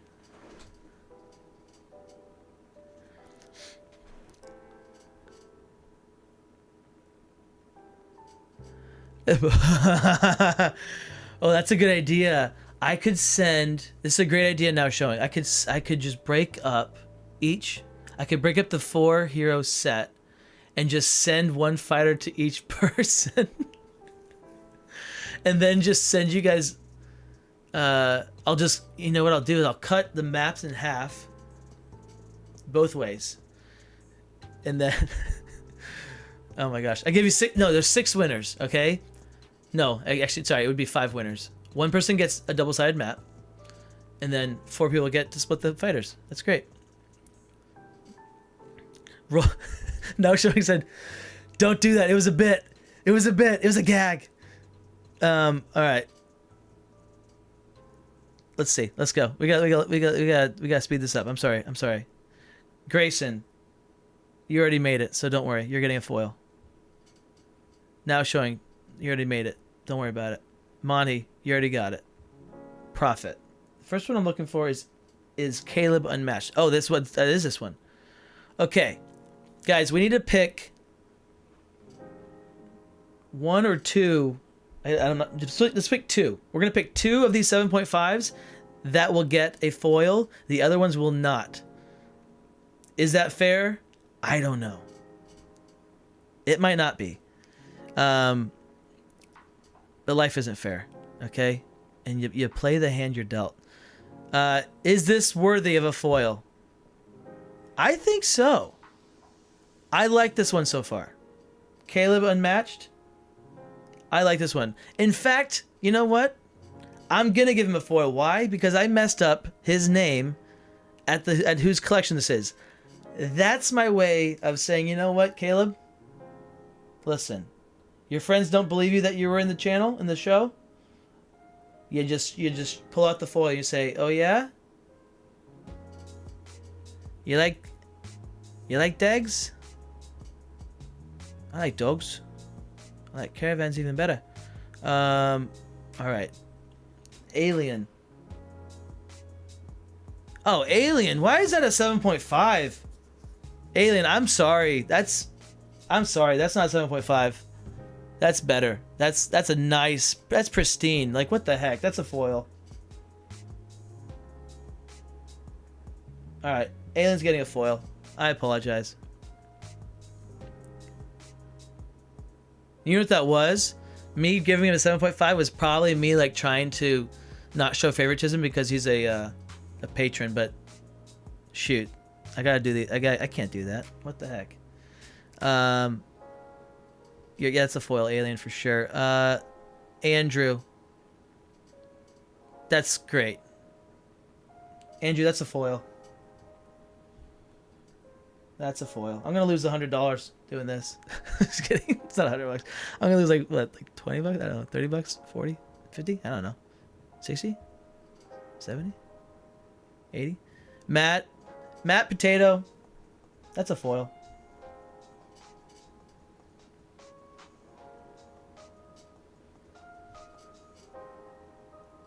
You guys are robbing me. You guys are robbing me blind. Manny. What do we do with Manny? Oh, Manny's not even in here. What the heck? How did that happen?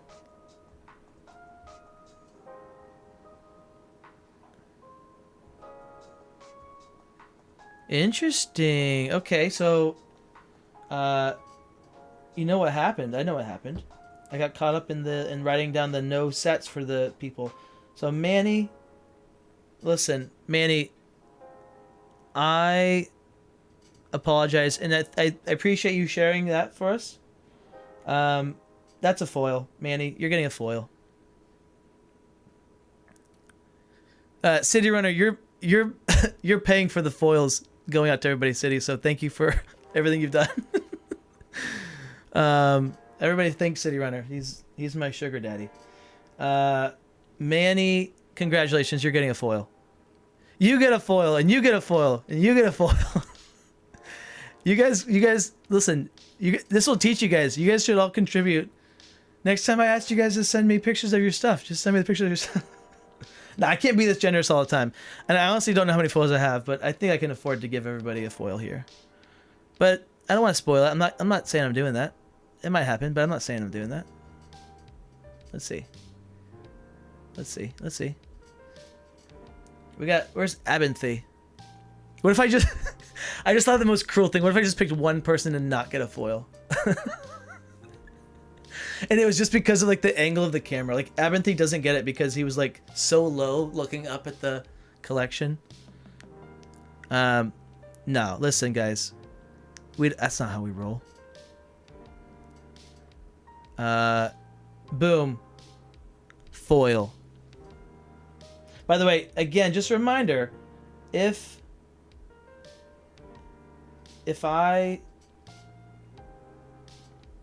you win a set, you're not winning the foil. Abinthy, yeah. Foil. Of course, Abinthy. But I swear, Abinthy, if you get that foil and you just chuck it, if you just throw it like a car, if you just fling it up into that corner, I will be mad at you. And then you have to send it back to me.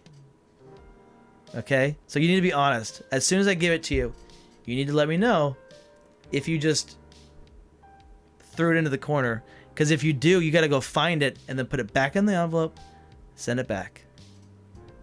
Nobody flings the foil like that. Alright, Abinthy, sorry, I didn't mark you down. Foil. And then you know what, guys? Guess who that leaves? That leaves Casual Meat. Casual Meat. If everyone's special, then no one is. I wonder if anybody is like really mad at it, like, what the heck? It's not fair. I should be winning. Alright guys, yeah, you know what? I honestly, like, legitimately did not want to send out all these foils. But after looking at it, and I have to give you guys all the foils. So everybody's a winner. You're all winning foils. Thank you guys for sending in your picks and breaking down the answers. But only one of you will win a set, and that is not changing. Okay, I am not Oprah.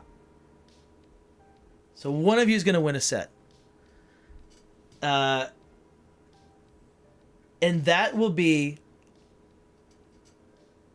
Do I feel good about that? We gotta look, guys. We gotta go back. We gotta look back at Savis, his collection. I gotta look back at Savis. That's a good collection. That's a good collection.